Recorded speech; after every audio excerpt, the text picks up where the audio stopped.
Live. Hello, everybody. Welcome back to another episode of Venture Maidens playthrough of Rime of the Frostmaiden. We are so thrilled to be here in the penultimate chapter of this adventure. So this is episode 19. If you're new to the stream, welcome. Hey, we're the Venture Maidens. We do a lot of rad shit on this channel, play a lot of Dungeons and Dragons and other cool RPGs. We have been playing through the official campaign from Wizards of the Coast, Icewind Dale, Rime of the Frostmaiden. Episode 19 now of the playthrough, coming very, very close to the end of this. Before we dive in, I want to warn everybody that this is a horror-based campaign.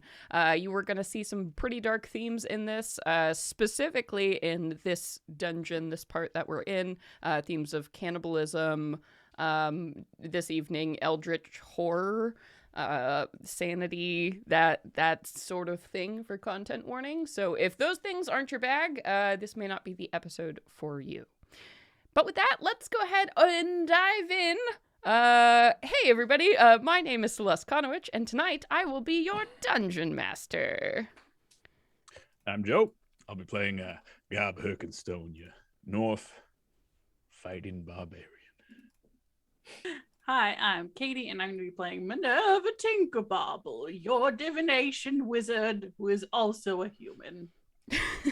I'm Nassim, and I'm going to be playing your Kalishtar cleric, Xena Orendi, who is #blessed. Blessed. Always. Forevermore. And I am Sage, and I will be Inga, your druid of the stars. No? Hell Okay. yeah. I thought Hell it was yeah. more than that. Yeah, come on. And I'm Vincent, playing your extra spooky, extra battle scarred. What am I again? Hexblade Warlock? Yeah. Veronica Carnell. What am I again? I don't know. I'm in 3 games, so I'm like, where are we? What is this? Yes, I do want to warn all the viewers, the eye patch is just an extra costume piece. Yeah. Vincent is fine in real life. Just wanted to establish that for all. Right. It's like, oh God, is he okay? Oh my God, can you see? Yes. And of course, we have a dice giveaway this evening. Joe of RPG Dice has generously donated another set of handmade custom beauties to donate this evening. So we will be giving these away. Let's look at them. Oh, it's so big on my screen. Hang on. That's what I just realized during the intros. I hadn't uploaded the photo. So, wow, look at these. So definitely stick around. We are playing for 2.5 hours this evening. So around the middle of the stream, we'll be opening up the giveaway for these beautiful handcrafted goodies. So stick around. Make sure you get that code word entered in, and then you have to stay to the very end of the show to enter to be a winner to claim. So stick around. Got some sweet, sweet dice. Cool. All right. Well, kids, before we dive in, of course, we have to do a recap. And since we're getting towards the end of the campaign and we're jamming things along, I'm going to give you one of my patented very, very fast recaps. So where we are picking up, we are in the Caves of Hunger is the name of this dungeon. One of the chapters I wrote for this book. You basically, last time we had started, we were already in this cavern system. You had just walked into a room where you had seen this horrible vision of this frostbitten humanoid man stumbling around, and before you could really even process that, you had been attacked, swarmed by a bunch of these shadow creatures. There was some really OP magic that drove back, illuminated this cavern, allowing you all to finally finish off all of these 12 shadows. Right after this fight, you had dipped up to the north. You had seen this body pile in this small cavern and had these intense psychic feelings of hunger. Quickly retreated out of that, managed to take a rest in this horrible place. Xena had been plagued by another of these strange ghostly apparitions where she had felt somebody breathing on the back of her neck. Very spooky, very, very upsetting. But they managed to get that rest. And with that, they headed east into some caverns. They had seen a weird, army of little kobold statues that had been built, and very quickly discovered that directly to the south, R.I.P. Jingles, had gone into this cavern and discovered that it was filled with kobold vampire spawn crawling across the ceilings and floors. And just as they decided, no, that's terrible, they had been swarmed by a bunch of these things. And when they turned to run, just behind them was this hideous, gargantuan hyena-like thing that had snarled. A fight had ensued. Veronica almost went down, and it was a bad time. But luckily, with some quick thinking from Inga, who threw up a stone wall, you all were able to survive this encounter and deal a serious blow to this hyena thing. But just before it looked like they were going to die, poof, they dispersed into mist, which gives you the feeling that maybe this thing, whatever it is, was the vampire that turned all of these kobolds. So that is the moment we are picking up right here. You all had been investigating what that little room was down through that tunnel. You had thrown up that stone wall. Just a few of those kobold spawn had managed to come in the back. You've now killed those things. And just in front of you, Veronica, super injured in this moment after going toe-to-toe with this hyena thing that is now gone. So here we all are. What are you all doing?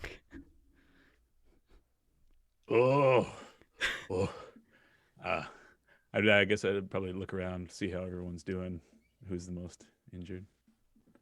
I look Veronica at Xena. literally holding her side, like bracing herself on her like magical glowing axe. She's like, no, I'm fine. Holding No, your wounds together like, no, my organs are fine. It's fine, really. I got this. Inga looks at Xena and says, I think this is a good time for prayer of healing. Oh, you've got it coming, sister. Here we go. So I will remind you all, how long does stone shape last? Because that was what you used to close the cavern, and there are a bunch more of these kobold spawn just behind the other side of the barrier you've thrown up. Forever. It lasts forever. Okay. Yes, you hear scratching and like kind of like chittering from the other side. As things slow down and, the battle has come to an end, that skittering gets very, very quiet. And you hear scampering away as if the spawn are moving somewhere else. Not to be the bearer of bad news, but they know down here a lot more than we do, so there might be another way for them to get around said door. So we probably shouldn't dilly-dally. Yeah, and prayer of healing is 10 minutes. The definition of dilly-dally? 10 minutes. One might say. Could be an hour. Like that's some dungeon dilly-dallying. If we're sticking around, then Gob would puppy dog guard the other tunnel in, and just kind of like stay within the range, but just kind of go back, keep an ear out. Yeah, so basically as a reminder of the layout, now, because you all backed yourselves into this tunnel that you sealed off the entrance to, so the room just in front of you, again, was that room that was filled with all of these like little kobold ice sculptures, these very poorly made kobold ice sculptures. So your paths now, you could go fully into that room. I'm imagining you want to come out of this like very narrow ice tube that you were all kind of shoved into. So you are in this room, and then you can head back west the way you came and kind of down to the south. So if you keep going directly west out of this chamber, you will be back in that area where you fought all of the shadows. And as a reminder, the passageway you didn't go was directly to the south from that room. Wasn't that the ice slide? Yeah, so there was an ice slide that led like a little short way down. It didn't look like a really intense ice slide, but you all had decided that maybe not. But now it looks like that may be your only way forward now that you've sealed off this passage. Yeah. All right, let's head back there then. So, after the 10 minutes, or are we gonna? Yeah. Am I gonna, cure you up a little bit, and then we can head down? It's all I mean, up is to you everybody guys. really hurt? Could needs. How is everyone feeling? I'm fine. It hurts right here. So Never God been is better. fine. What? Just Veronica? Yeah. So it might be maybe if you have like a cure wounds or something, that might be a Yeah. little bit. Just high five me as we go. Just like, here you go. Yeah. I You go, will girl. say, now that you know there are a bunch of kobold spawn and a vampire that is definitely gone somewhere to heal, maybe waiting around 10 minutes probably wouldn't be a great idea. You dilly-dallied in the dungeon. enough, Not a man. thing. Yep. I'm gonna cure those wounds at second level, please. Okay. Neat. Go Uh-huh, ahead and uh-huh. roll it.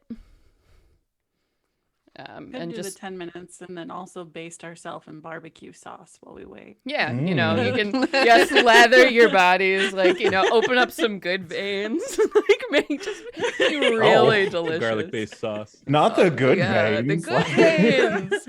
All right. So yeah, so Just go, getting away from me. Get back 13 hit points. Perfect. Thanks. I mean, you've been stalked by ghosts, psychic hauntings, like attacked by undead now multiple times. I'm sure Xena isn't having a great time as a cleric in this room. I mean, I think she's been the most helpful in this room. yeah, Clutch, for sure. yeah. I mean, it's good. All right, so you guys make your way, picking through these terrible sculptures and back into the shadow room. Mm-hmm. Yeah. Mhm. All right. Yeah, so there is, as I said before, that short slide that leads downwards to the south. Is the only way you haven't gone unless you wanted to backtrack to where the golem head was. Can we hear any sounds coming from down below? You can Skittering go or ahead anything and like make that? me a perception check at disadvantage. As a reminder, because of the way everything here is made of ice, sound travels so strangely in this place. First one was a natural 20, but the second one is at 15. Okay, Not okay. bad. All right, Not with a bad. 15, yeah, you are listening and you make everybody stand still because every little sound just echoes so loud through this place. And you are directing your attention downwards down this slide, and you don't hear anything, which Alright, is we're probably a good sign. Tally because ho! You heard Yeah. lots of little nails and scratching. Those kobold spawn were not quiet when they appeared, so... Gotcha. All right. Start sliding I down. think- It's basically yeah, like Gab like one of those kiddie volunteer to- slides. Yeah. Like a tunnel tube at a All you. playground. Woohoo! Mm-hmm. Yeah. So you slide downwards, and you come into another ice cave. Looking around, there doesn't seem to be much going on in this room. There is a passageway leading towards the south, but I would like someone to roll me a d12. Oh, me. Okay. 10. Okay. So Minnie, you start to smell something in this room. There's nothing going on, no obvious source, and it takes you a moment to even realize it's happening, but tell me about a smell from your past that would remind you of something horrible that happened to you.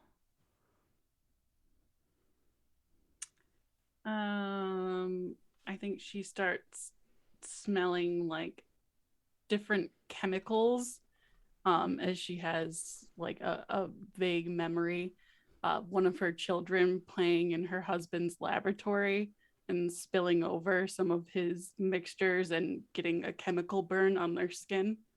Yeah, so that's the smell of burning flesh that comes to mind. And it's not just normal, like, campfire burning. It is that acrid, horrible, like, formaldehyde-esque smell.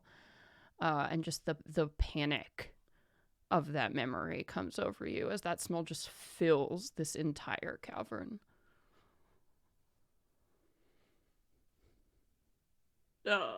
do you smell that? And she's like looking over all of her companions for any kind of like burns on their being, and like forcefully like grabbing Gob and like turning him and like looking him over. Sorry, it's a tense situation. They can't control everything. Well, It's a big cavern. Get off my back.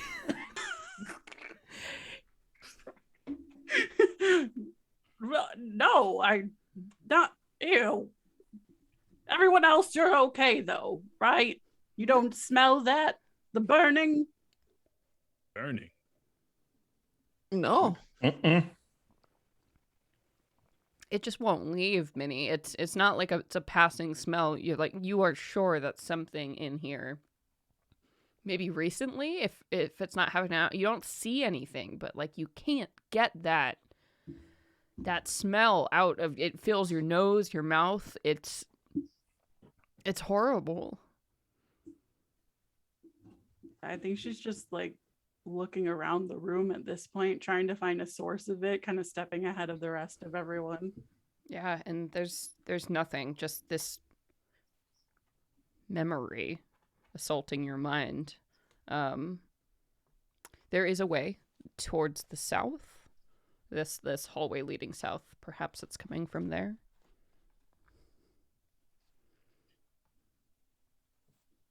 I think it's coming from this way. We should go look in case anybody needs help. Minnie, dear, this place has been playing tricks on all of us, so it may be just something to get you get your goat, as they would say. Did I cast see invisibility last time when I saw the ghost? You did. Or when I heard the ghost? Yeah, and you saw Yep. nothing. And I still see nothing? There was nothing there. Hmm. There's nothing there. I think Gob would maybe take Minnie's hand and walk up to the front and come on, let's check it out and see if pick up on any smells or anything like that. Yeah, and Gob, you don't. I mean, you can see Minnie as distressed, but if there was anything like that, you, of all people, would be able to smell it. This nose.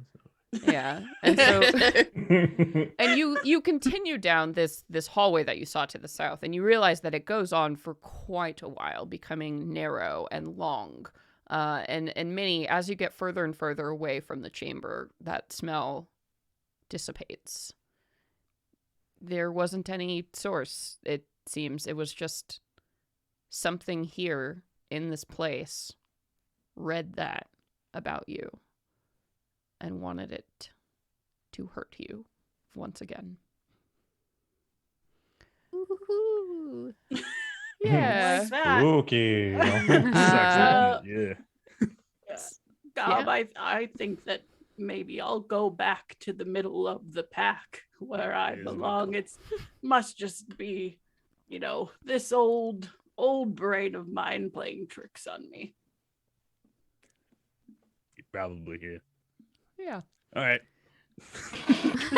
Yeah, probably. You're going senile. Right. Sure, Grandma. Let's get you back to bed. She like smacks him as he turns around. She's like, "You're not supposed to agree with me, young man." Why doesn't everybody know? Sorry, What Grandma. what are your let's see. Everybody go ahead and make just general insight checks for me. I I'm got still rolling a for Billy. 16. Yeah. Oh, yeah. 14. Okay. Oh, he got like it. 16. 17. Oh damn. Okay. 14 for Gob. All right. So, you all rolled pretty well. As you have been going through this whole dungeon, because insight is all about feeling. It's all about instinct. And the deeper you have gotten, the more rooms you have been through, the worse this feeling has gotten. This feeling of something watching, something malicious, something that means you harm. And you all know with this insight check that it is growing stronger. It is growing more frustrated. So maybe you're getting closer to whatever that is. I think that all is starting to occur to you as you're moving from cavern to cavern. So that awareness is growing, that this isn't something you're imagining. This isn't something just because this place is really creepy. There is a force that is actively trying to hurt you. And it's with that you kind of reach the end of this very, very long passageway. And you come into a very large cavern, much larger than any you've been in before previously. And you see a flat sheet of cloudy ice forms one wall of this 40-foot high cavern. Something dark and humongous shifts behind the wall, its tentacles waving, unimpeded. You become aware that you are not alone inside your mind. Somehow, this horror from another world has wormed its way inside you. I need everybody to make wisdom saving throws for me. Not again. See, literally, the young and the eldritch, Yeah. like called it. This That's is a- a magic effect. It is. Wisdom? Oh, I have inspiration. I'm going to use that so This I would be don't have a natural one. Good time. I will say, my darlings. I still I- got. I'm hanging on. I to an rolled a inspiration, natural one. too. Oh, Ooh. Oh no! Oh no! Can I give Xena, my president, my inspiration from Senior president. before? Xena President? No, because you've Alright, already it's about heard the her first one. roll. You've already heard the roll. Yeah. Fair enough. All right. I got a I 19. tried, yeah. Okay, you're fine. It's Wait, still was only this a wisdom 15. saving throw? Yes. Yeah. Oh, I have advantage on those. Oh, That makes God. sense. Yeah. My I advantage got on a dirty 20. Dazan got an 8. Okay. I got a That's- 16. Okay. And you got a 15, Inga? Yes. Okay. Did anybody? does. So Dazan got below a 15. Anybody else? Gob. Oh no! Our Oh, dinosaur I have boyfriend. 13, and Villian got an 18 plus whatever. Oh yeah, she's Oh, fine. 22. Yeah, she's I am going to use my omen to give you a d6 to add to that, Gob. one. Oh, Oh, I'm 14. sorry, I Oh, tried. God. I appreciate it. Yeah. The gentlest magical nudge. So you all are watching this. It's like when you're looking at like a movie theater screen. That's kind of the size of this wall, and it is a thick piece of ice. Just beyond it, there is water, something that is allowing this shadowy thing, the shadowy, tentacled alien thing, shifting just beyond, obscuring exactly what it is, but you all feel your skin crawl and just know in your bones that whatever is behind that wall is not from this world.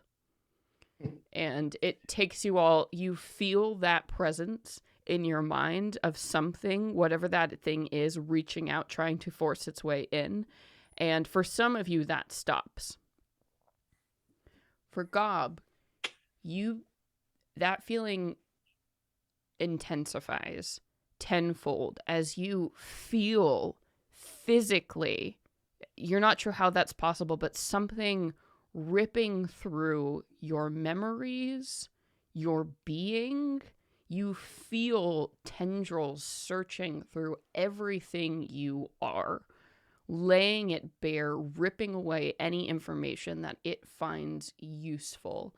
And you are frozen as it is doing this. Whatever power it has over you, you cannot move as this psychic assault continues on your mind. And you all see that Gob goes still, and barely shuddering as he is just looking with no perception of the moment, eyes moving back and forth. And Dazan is very much the same, staring at this wall of ice. The rest of you all have your faculties. You Right. can move and react. Veronica will run up like in front of Gob and just kind of look him in the eye and start trying to like shake him to see if she can break him out of whatever this is. I think you kind of hear like just those little faint like puppy whimpers. It's, you know, His leg is kicking. Like, not a good dream. Not a good dream. Okay, let me just look real quick to see what can. Yeah, so you shake Gob and the body is limp and it moves with your movement, but Gob, you can't wake up. Somewhere very far away from what's happening, you realize that somebody is shaking you, but the pain and the strangeness of what is happening is it doesn't pull you back. And Veronica, you see, I think Gob's body will probably collapse. It was barely standing on its own. It's almost like a very small seizure that is happening.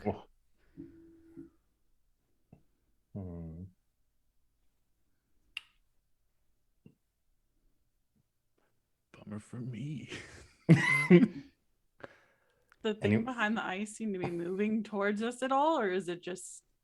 It's doing the same thing it was before, where every once in a while you see like a placid black tentacle scrape against the edge of the ice, as if it's floating there.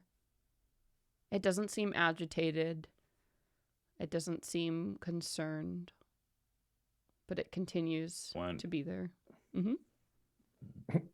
Would Villian recognize, maybe that this thing is, Villian can maybe can she roll like a certainly make an Arcana check to see if she knows what the hell's going on. Can I assist?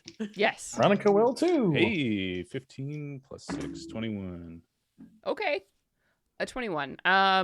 So I think Villian would certainly be like, I don't know exactly what this thing is, but they appear to be under the influences of a dominate spell. If I had to guess, they can't move. Something has taken over their mind. If we can break the magic, perhaps. Well, if she can recognize it at least as the type of creature like aberration, celestial, then she'll walk up and touch Gob and cast protection from evil and good. I think it's safe to say aberration. It is safe to say aberration. Cool. Is what's happening. Yep. So that means that if a target is already charmed, frightened, or possessed by a creature, yes, they have advantage on any new saving throws. Yeah. Unfortunately, Zan my can friend, eat shit, I think, in her. Zan can eat you shit. are under the effects of a level 8 dominate monster spell, which means that. Oh my god. During this time, you can also cause the creature. Yeah. Well, okay. Velian would know that each time a creature takes damage, they get to make the save again, but otherwise they do not for an hour. Okay. So Velian will say, she would "Someone tap and then back away." And yeah, I mean, like it has to be like just, damage, like stab you with a him? dagger or something. Okay, so you all see Velian. I can't backhand him, like. I mean, you could do an unarmed strike if you want. Yeah. Yeah, okay. Go ahead and so roll literally for... as I'm like holding him in my arms, just like wake up! All right, so roll for your roll damage. And then I would resistance. Yeah. Oh. What arm? D4? I think a D4. 3. 1 No, plus it's just 1 one. plus your One. plus your strength. God. Oh. What is my strength? So 2. Okay. So you get socked. So Gob, now go ahead and roll. Roll to see With resistance. I already had advantage. Oh man, I ding that. Whatever. This Valiant spell slot. Hey, okay. 5 and a natural 20 plus nothing. Okay, so a natural 20 will be enough. With that punch and the magic helping you along, it suddenly like walls go up in your mind and cordon off whatever this thing was, and it's gone, and you're back to yourself. And I think you feel sick, certainly violated. This was my face not hurt. whatever that thing was. It was so far beyond anything you know or can reason.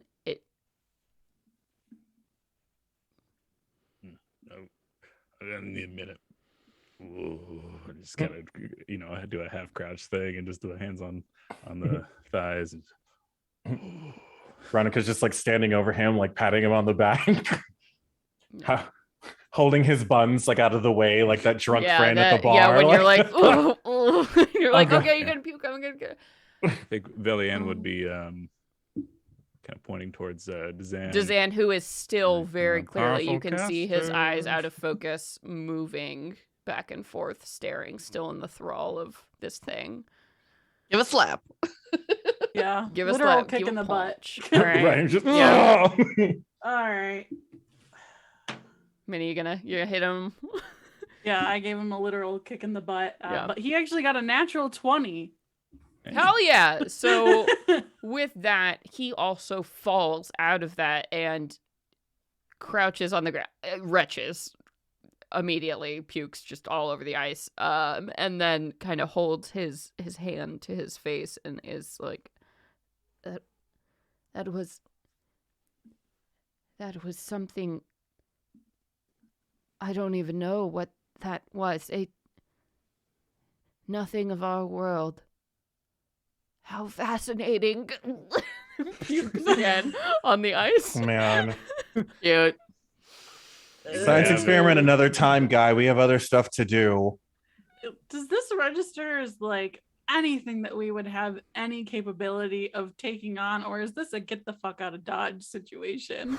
Yeah, I think this, if a trained ass wizard from the Arcane Brotherhood has no fucking idea what this is, and I think Gob, I mean, you realize your limitations on knowing what this world is, but you know in your heart that whatever this was like an eldritch being. This is like coming up on one of the lords from beyond the stars. Like, this is some shit that is so far above your pay grade.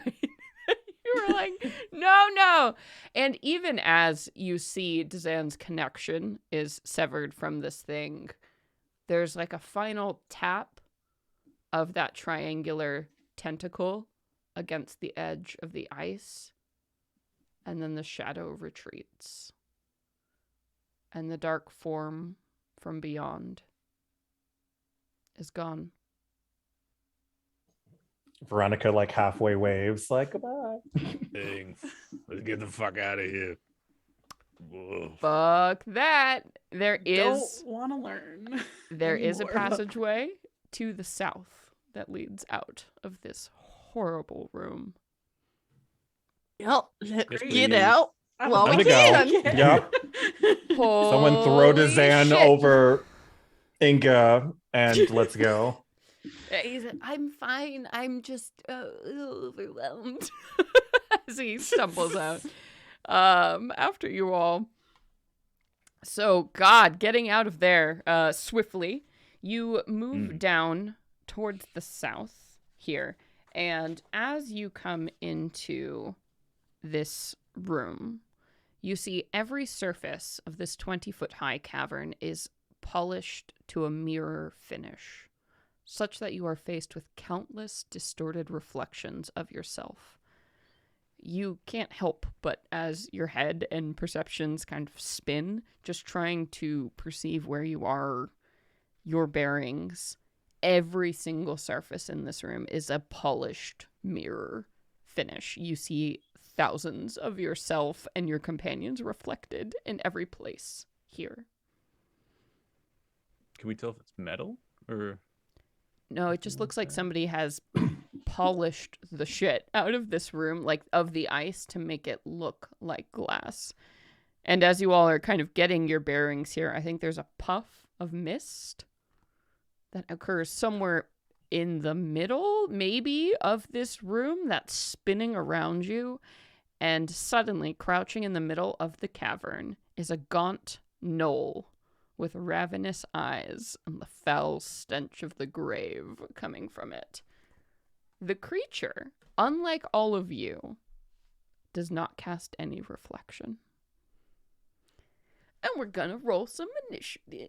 Oh, Okay. funhouse Oh, baby! bullshit. All right, God. I'm gonna refill my drink as we do this. Please pop your initiatives into the chat so I can note those. We're gonna pour some whiskey for this. Yeah, I got a big fat 6, so. Oof, yeah. Didn't even I was literally about to be like, oh, cool, there's a bunch of mirrors. Veronica's just going to start Eldritch Blasting in every single direction. Like, no. This room Break is 'em making all. my vertigo out of control. Just sit down. Yeah, right. Here, Grandma, take a seat. See, I've got a 10. Oh, God. This is, How are we gonna this is fight a ringer. god again after this? Yeah, look at this. Some sort of wizard cannon. It'll maybe a giant mech suit that we can just, pilot and Oh, what if we find the punch it. body and we can just go back to that head that Xena made friends with oh yeah. and then fight it in that, like we're some anime. Oh, we can get in all the Freaking limbs. Power Ranger aspects. Yeah. Like, Yeah. Been a minute since we've had a giant on giant fight. Yes, that would be so fun. oh, it's going to be some power friendship nonsense. Threw a lot of love punches tonight, so So many love punches. I think it speaks volumes for Punch us drunk that we love. decided love punches and not love stabs, though. That seems a little. I mean, not going to stab my boyfriend. Come on. Even if he is a werewolf. Like, Okay, but if we were a Voltron, who's what? I Aoife get was to be definitely the, like I get to be reaching for a the Black dagger. Lion. What? No, I'm the head. All I have is brains. We I'm talking about useless. Voltron head? Yeah, we were talking about how Some are we strats. gonna defeat this goddess after all this fucking abuse, and then we were like, well, what if we get the body and we can make like a Voltron of that iron giant? There you go. That's the Mhm. solution. We figured it out. Secret. You've done it. You've solved my dungeon puzzle. Thank you for watching the stream. We're just gonna Right. call it there. Yeah, we're good. Okay. I am. If you all want to read out initiatives for the folks at home, let's 17 for Veronica. Go. Oh yeah. Gob got a 14 and Villian got a 4. 15 for Inga. 6 for Minnie, 10 for Dazan. a 2 for Xena. Oh, baby. Oh. Why? Zebion doesn't like me. No, Xena was just looking at how good her hair looked from every angle because it's that good. Oh wait. Oh, Minnie, you got. You got a 6. Yeah, I got a 6. Okay. Oh, could I say that Villian, just in the interim, cast False Life on herself at 4th level? Yeah. Patch up some of those wizard wounds. I certainly think that is appropriate. Dazan got a Donate it. 10 and Villian got a 4. Okay. Helene is so much better than Dazan. I'm starting to Really? understand why she was so pissed. That Yeah, when was he- just gonna get. Come on, along. She is, yes, much better. Okay, so Veronica 17, Inga 15, Minnie 6, Gob 14, Xena 2, Dazan 10, Villian 4. Sounds right. Hell yeah, alright. Let me roll some stuff. Just one little gnome. How are we all feeling, just out of curiosity, in terms of health? You all are fine, right? Oh, You haven't yeah. spent that many spell slots. Only down like 10 HP. Still have quite a few spell slots, but Yeah, I'm okay only because I'm a wizard and I got to get spell slots back at that rest. Need to sit down for an hour and I'll be good to go again. Girl just needs to sit down. Right, like, oh, we're back to Man. battle ponytail though, so it's fine. Okay. Right. Gob just got a little dinged up. And Villian's, she's all right. She's doing fine. She's a tough alive. broad. Mm-hmm. She's a tough broad. Sorry, Definitely is. rolling one more. I should have rolled all these beforehand, but who knows what was going to happen. I thought maybe my Cthulhu room might have killed at least one of you. So what happens if you don't break out of it? Oh, yes. So the Eldritch thing probes your mind for an hour and destroys basically your entire being. And you are stricken with several indefinite madnesses specified by what I have written. I need to The read funniest that one. afterwards. What's the funniest? None of them are funny. My God. I mean, Just the quack, idea quack, of and duck being for the rest of of your like just life. going mad on the spot, I'm like, it's got to be a little bit funny. Right. One of them's got to be kind of funny. Oh boy. Oh boy. It's like you travel the endless void in your mind for so Yeah. long that you go mad, but you've done it for so long that you Yeah. get bored and go sane Yeah, again. you think you are in space constantly. Constantly. All right. So, as this is happening, the world is spinning around you all because it is hard to see what is happening here at all. So I will quantify this for you. So ranged attack rolls made in this cave are at disadvantage because of all the disorienting reflections. Perception checks based on sight are made at disadvantage while in this cavern. And those are the only limitations here. So, Is it because, yes. Is it because we have a light source? You think? Well, So if it's you still weren't effective, able wouldn't to see, you wouldn't have those problems, but also you would be at disadvantage because you would be in darkness. No, so people with dark vision would still have that issue. Yeah, I guess. Because Alright, it's just man. you see mirrored reflections Yeah, of trip yourselves anybody out. everywhere. In black and white. Yeah, I was saying, like, can you see mirrored yeah. without actual light? If you imagine walking in a room where the walls, floor, and ceiling were all made of seamless mirror and you cannot see any cracks, like that is the experience you are all in right now. Warped and distorted and weird. Which would fuck with any of your brains if you could see any part of this. You're not sure where the edges of this cavern even are. So with that, you see this thing, this hungry, crouched, horrible thing, and the face of this gnoll is so reminiscent of that hyena. I think, Veronica, you in particular would know this is the fucking thing that tried to tear you apart. That has just appeared now in front of you. Round 2. And it looks at you, yeah, with its fangs now freshly sharpened. All of its wounds have healed in even just those 10 minutes that you've been apart from this thing. It is full back, baby. But Veronica, we come to you first. You're starting this party off with Inga on deck.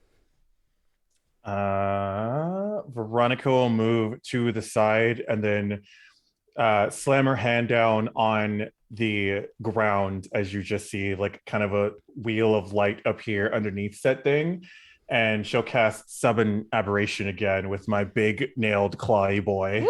Big nails. Yeah. Oh, yeah.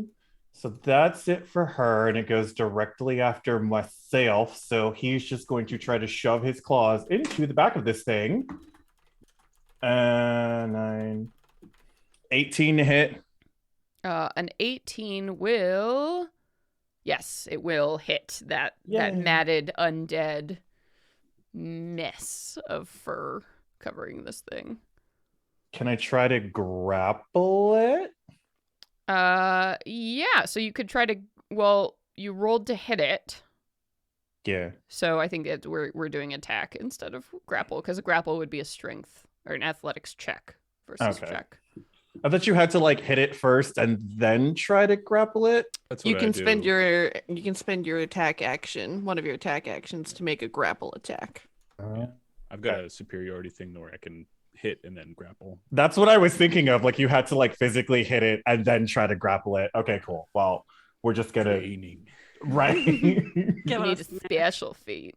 Oh, not the special feats. So 1d10 plus If you want, 3. I just popped a sweet link to what this thing looks like in. Oh, no. Oh boy. Oh, This I is don't my like baby it. boy who I made for this dungeon. I Oh, don't- yeah, no. He's going to try to shove his claws like right through this thing's like head. Just so 10 plus 3 plus 5. Oh my god, so many things. 6. So the first one's 19 damage as it just like out of nowhere. Mm. And then second attack, 23. 23 will certainly hit. Sorry, chat. I'm doing my best to try and get you the image real quick so y'all can see. Oh shit! I think it's on the screen now. Oh hey chat. Yep, that's our boy. That's our big boy. Oh god. Napkin. 17 damage this time. 17. Eek. Okay. It is all magical, and you're just like weird tentacly glass-looking thing with giant claws. Neato Cheeto. And not. that is it. Okay, I'm gonna get the calculator out. Oh no, maths. Oh no. Oh man, this thing's Mm-hmm. punching my boy. Can't let it happen. Oh yes. Okay. Ow! Well, that hurt a lot. Oh yay! Everybody in chat. Yes, this is my darling. You would never know their name, so I will tell you. This is Tekalili. Our boy. So, moving right along then, that brings us to Inga. You now have a turn to react. Fantastic. She once again is going to take on this very starry form of a willow tree as she casts Guardian of Nature and chooses her tree form so that she gets 10 temporary HP. She makes dexterity and wisdom attacks with advantage. Damn. And area within 15 feet of me becomes difficult terrain for my enemies. Just for your And- enemies? Let me actually. Also, side note, Celeste, because of my claw attacks, if the target is a creature, it can't regain hit points until the start of the aberration's next turn. Oh, that's good to know. Oh, I learned from last round 2, motherfucker. You Yes, while I'm on the ground within 15 feet of me is difficult terrain for my enemies. Wow, okay. Well, that's nice. And then she is going to use her bonus action as her willowy branches twinkle, and she is going to take on her archer form, and she's going to lash out with a radiant beam of light at it. Ah, fuck. All right. Do I get a save? Or is it an No, attack so roll? it's an attack roll, which is a wisdom base, so she gets advantage, so it negates the disadvantage. And that is a 17 to hit. 17 will not. Damn it. He's a strong boy. He seems to be even harder to hit in his normal form than he was before. Almost like a theme in this place. Oh, and no. that is going to be her turn. It's like when we designed this, we're like, you know what's cool? Stages for bosses. Oh my god. Like some Final Fantasy bullshit. Like This 8 forms chapter later. should have been called "This Final- isn't even my final form." This isn't Right. even my final form. Eat butt. So it is at this point that the cavern all around you starts to shake. And it sounds like if you had a bunch of glass pieces that were hanging next to each other, banging into each other with the rhythm, this earthquake velocity shaking this place. And something shatters. And the worst part is, because of the mirror effect, you can't tell where it's coming from or what's happening, but it seems like part of a wall or a ceiling came down. And suddenly the cavern seems very, very large as this figure appears, stepping forth. This tall, 15-foot tall female figure carved from glass with these shard-like bangs, a figure you saw before. Last time when you thought you had defeated Arl the Frostmaiden, and a voice echoes around this chamber saying, "Fools, you come and try to destroy what I have made, my beautiful vault of hunger.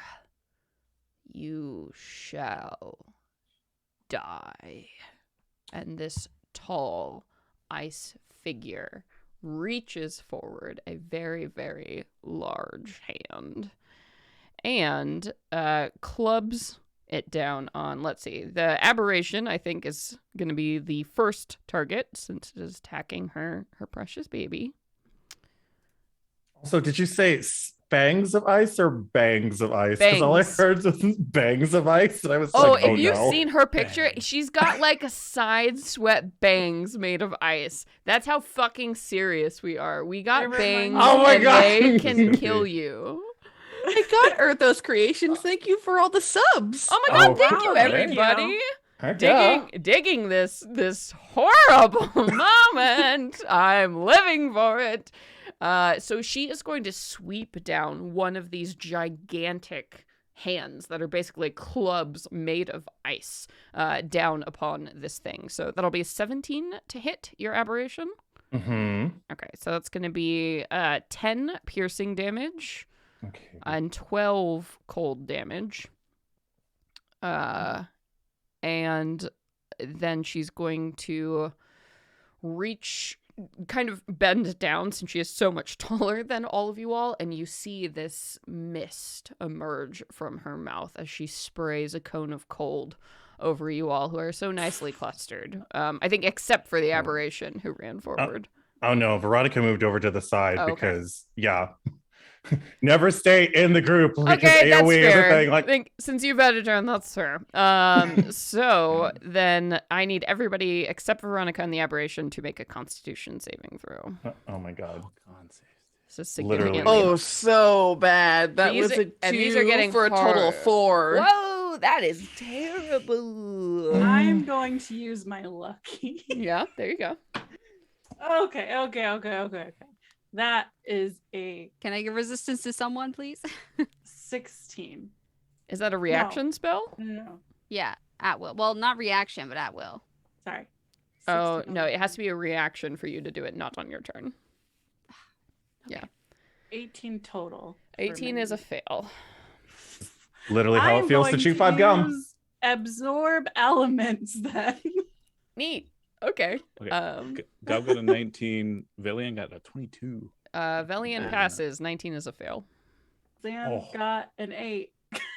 That is absolutely a fail. Okay, so I Go, think Karen. is Velian God. the only person who succeeded? Sounds Double like run. it. So Velian's like, fuck! And throws herself out of the way. She's like, I knew it! As you all are going to take 29 points of cold damage on a failed that's save. That's not too bad. I rolled like shit, so that's good for you all. So 29 points of cold damage as this frosty ice maiden blows this horrible freezing spray over you all. And so she is now towering in this cavern just behind Tekolili, who has started to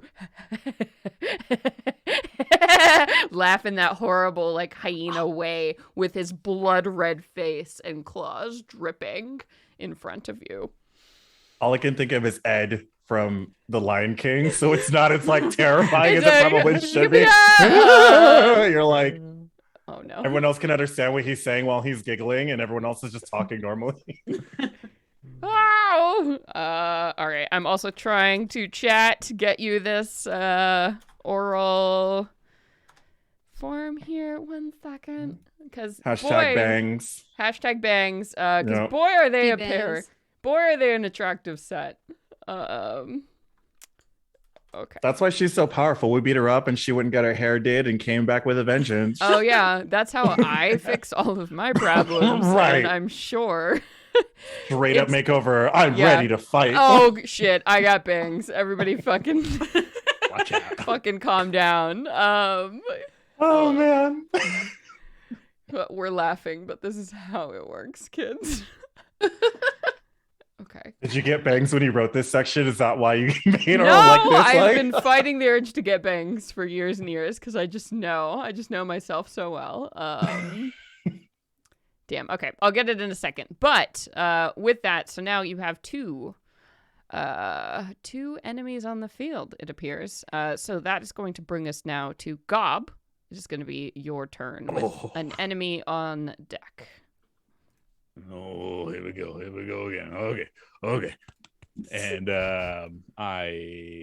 Gob will use my bonus action to go into a rage and get my long snoot and my fur all thickened up. And let's see. So Oral kind of bent down to, Yeah, so she's essentially the size of a giant at this point, and so she's stooped to spray you all with this breath. A little too big for my size. I'm gonna go for Yeah, the she's old huge size, shit so puppy, and I'm gonna rush up to the old Vampy. And is Veronica or the aberration still close enough that I could do like a flank thing? yes, the aberration is still there, so you can get if it's pack tactics or whatever, you get that. Okay, cool. Yeah. I will just try and lay into it in its legs, I think.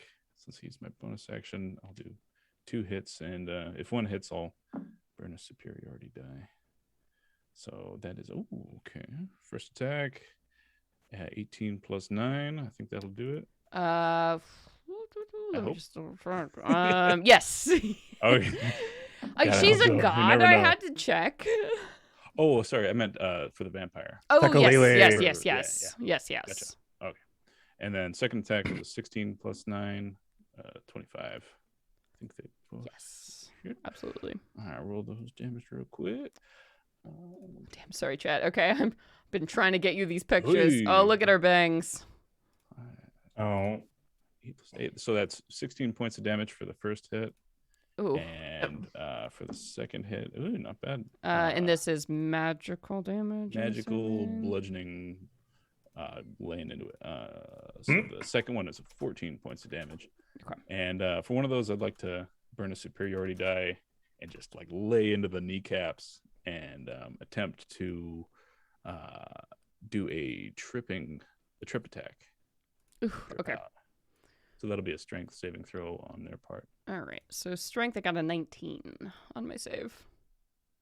So that'll save. This thing, I think, sweeps the leg with a remarkable amount of strength, just deftly maneuvering out of the way. Gotcha. I do get to add a little bit of extra damage to it. Okay. An additional 5 points of damage from the superior. Okay. And y'all are... Shit. Oh boy. Whew. Okay. You are certainly hurting this thing. It showed up covered in blood, which you think was probably Veronica's blood. So you are not sure what exactly is spraying out of this thing, but something is. You are doing significant damage to it. Hell yeah. All right. That's it for me. Okay. All right. Then that is going to move to my vampire's turn, who cannot regenerate, which is unfortunate. But what I will do is... Yes, I will burst into mist and float behind the giant ice goddess, is what I shall do. So, Tikalili, once again, in that frustrating, burst into silver mist that pools around this gigantic ice goddess of winter, effectively disappearing from the combat for now, as you are dealing now with Aurel up ahead, looming at gargantuan size. So it is taking its whole turn to do that and move. So that is going to bring us now to Dazan with Minnie on deck. Are you muted, darling? All right. I'm going to use my last level 1 spell slot Oh, Disman. to magic missile. This actually, hold up. Never mind. Ignore him. He's down from that cone of cold. Oh, Yeah. yeah. He would have been. Yeah. Just straight Yeah. up dead. Like, oh, He- well. he is frozen on the ground in front of us. So I think what would have happened there, because I actually go ahead and let me roll for Krintas real quick too, because Was he like a summoning? I thought he was just kind of there. oh, he is a white who was like following around like a personal manservant. So if Krintas is here or not, something will happen. That was 29 okay. points of damage. I think. Right. So he Krintas is still up. It's like if you see a zombie that's been blown to fucking pieces, but is still moving. buddy. So like half the skull is gone. Desiccated flesh is sprayed all over the place. But you see that Krintas is dragging the corpse of Dazan back towards the way you came, towards that strange cavern with the Eldritch experience. And Krintas, if you don't stop him, seems to be intent on taking Dazan's body and getting out of here. He died once. He'll be okay. Yep. Not worry about I it. just- You know, yeah, I mean, at this point, Velian is in a corner fighting for her life because she made that save and is fucking awesome. And she's That just like, false let light. him go. Go. Yeah, no, we ain't I'm stopping with him. her. I'm with her. All We right. have too many important things. Sorry about So it. if but- you all Good are cool riddance. with it, yeah, as long as there is some semblance of corpse left, you know, Minnie, that Krintas is probably dragging Dazan off to replicate what he's always done. Get another simulacrum, and maybe sometime you'll see him again. But for now, I mean, if it took as long as last time, I'll be dead by then. So bye Ooh. forever. bye forever. I'm Ooh. not sorry. So they are gone. So I will go ahead and take them out of the order, and Dazan and Krintas are no more. So Minnie, that comes to you then, with Velian on deck. Yeah. So Minnie, seeing this other thing disappear, is going to change plans and is just going to puff up in her big old coat and just radiate warmth as she calls down a fireball right in fucking Oral's face. Just, Rude. Hey. I hate your bangs. Let's melt them off. Right. You did not. Get those eyebrows too. It's fine. Oh, you. All right. This is my fresh and 50 look. Oh God. Oral is just the midlife crisis. Period. Like. Well, so I will say, she does have resistance against all magic because she's a god. So let me What go ahead a and dick. roll. Yeah, let me go ahead and roll. DC 16. Yes, it was a 5 or a 16. So I shall certainly take the 16. So I will be taking half damage. Okay. Well, I rolled pretty well. I got a 32 for fire damage, so that's 17 points. Well, the good news is, in a form that is literally a body made of ice, you can see that she appears to be vulnerable to this as you blow like a massive hole through her chest as this fireball explodes. So you see this brittle form made of ice doesn't seem to stand up as well as that flesh form from before. So you will Maybe be dealing just- the full 32. Cackles and she's like, I Oh, knew God. my fire would work eventually. Haha, one of these days! And she's like, and with that note, and she's just gonna grandma power walk out of the grouping. Goodbye! Yeah. All right. And that's gonna be Minnie's turn. What a turn. All right, so Velian is up now with Xena on deck.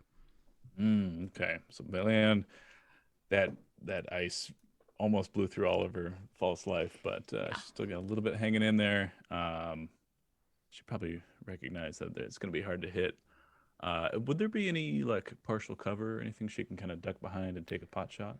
So looking at this room, go ahead and, because of the way the room is so strangely formatted, give me a perception check as Velian to see if she can determine anywhere to hide. Oh wow. Okay. Did the room kind of change a bit? Sorry.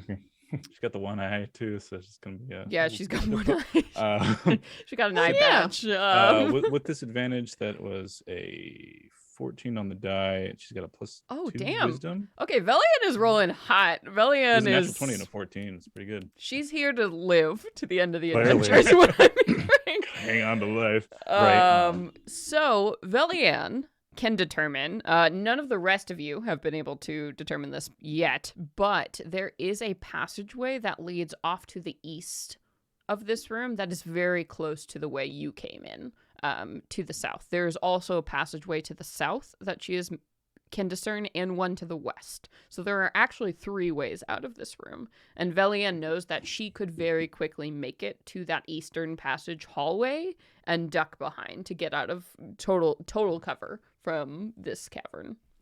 Gotcha. Well, follow me if you want to live. Right. She'll, scuttle off towards that direction. Okay. And from cover, I don't think she would say that. Probably not. But she doesn't say God anything, would, but though, Velian disappears from view, from all of your like wild mirror perspective. Yeah, but if she's still got an action, she'll pull out the wand of magic missiles, and I think there's still 3 charges left on that thing for today. That sounds so right. She'll blow it. All right, at Arl. Yes, at Arl. Okay. Did the room like change at all? Because you said we heard like a crashing. So did Arl like come through the ceiling and then like a bunch of the ceiling?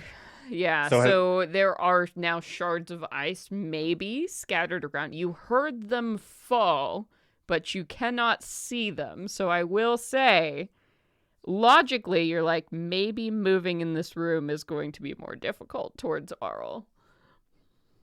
Can we see like light from where she came through, or is it just a dark void still? No. There, because you are inside a gigantic glacier. So whatever Arl did to get here was traveling through literally probably miles of hard ice before dropping into this space. Would something like fairy fire be at all beneficial in this situation, or make it more confusing?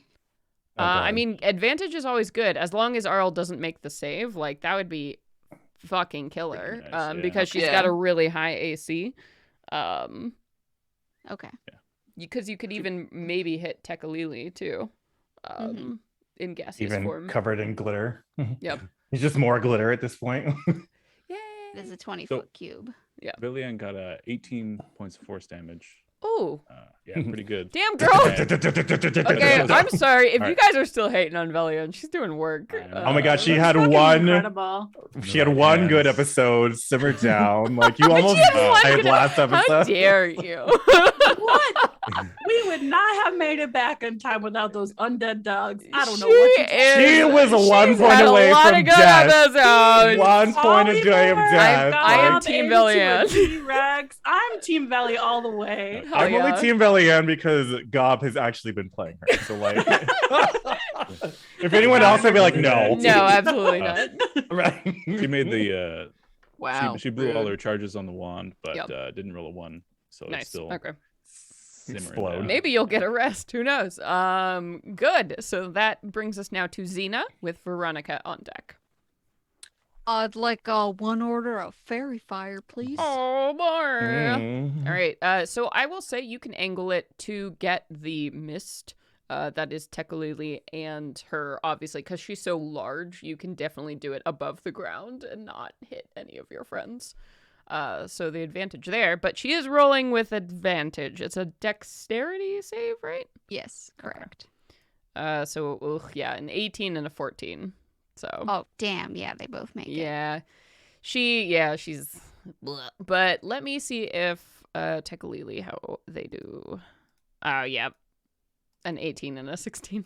So I think I don't know, Xena, what does it look like? Because I imagine this is like the most disturbing part of like a rave with all of the lights of fairy fire and a purely glass room. So what is it that makes you mess up this?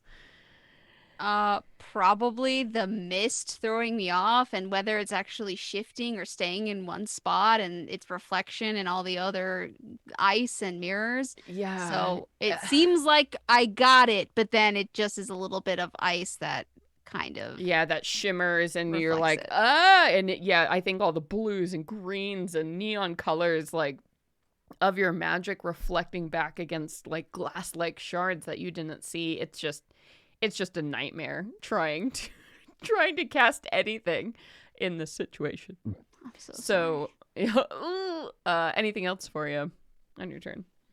No, nope, that's it.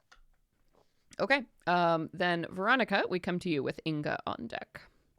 Veronica is going to move towards Oral and try to slam her axe right into the back of her kneecaps to bring this thing to the ground. Wow. All right. Well, let's try. Okay. We're doing big swings. No, none of this. So the first one's a 19. A 19 will hit. Oh, okay. I was like, oh, God. My body made of ice. 3, 13. So that is 19 damage. Ooh. Yes. What type of damage? Magical slashing. Okay.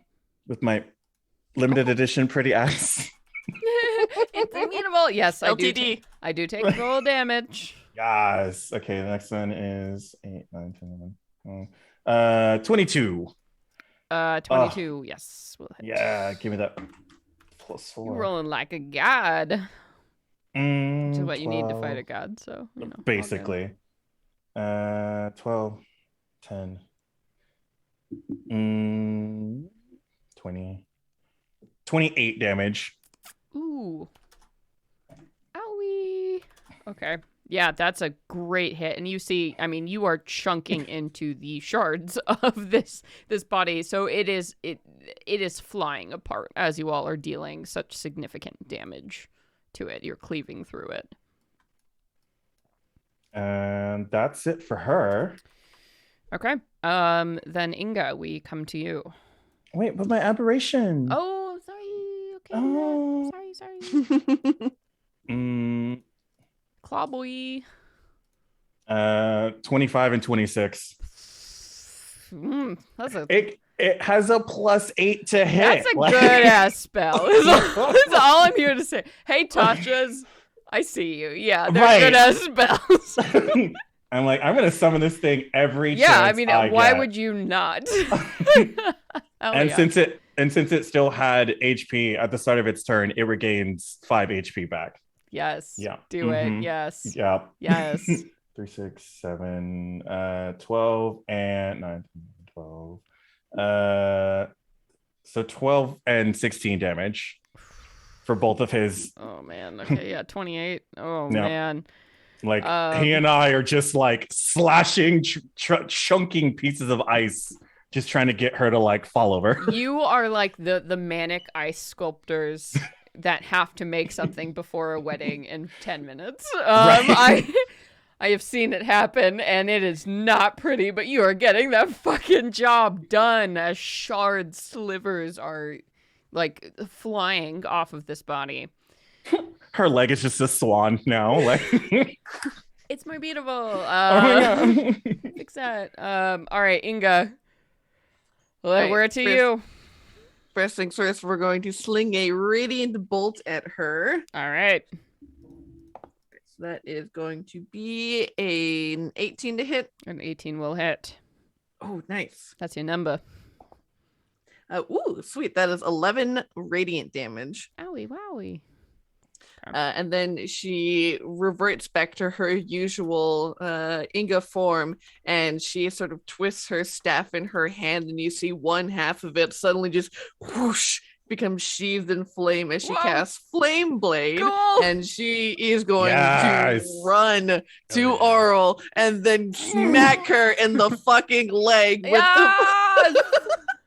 Yeah. The flame sword.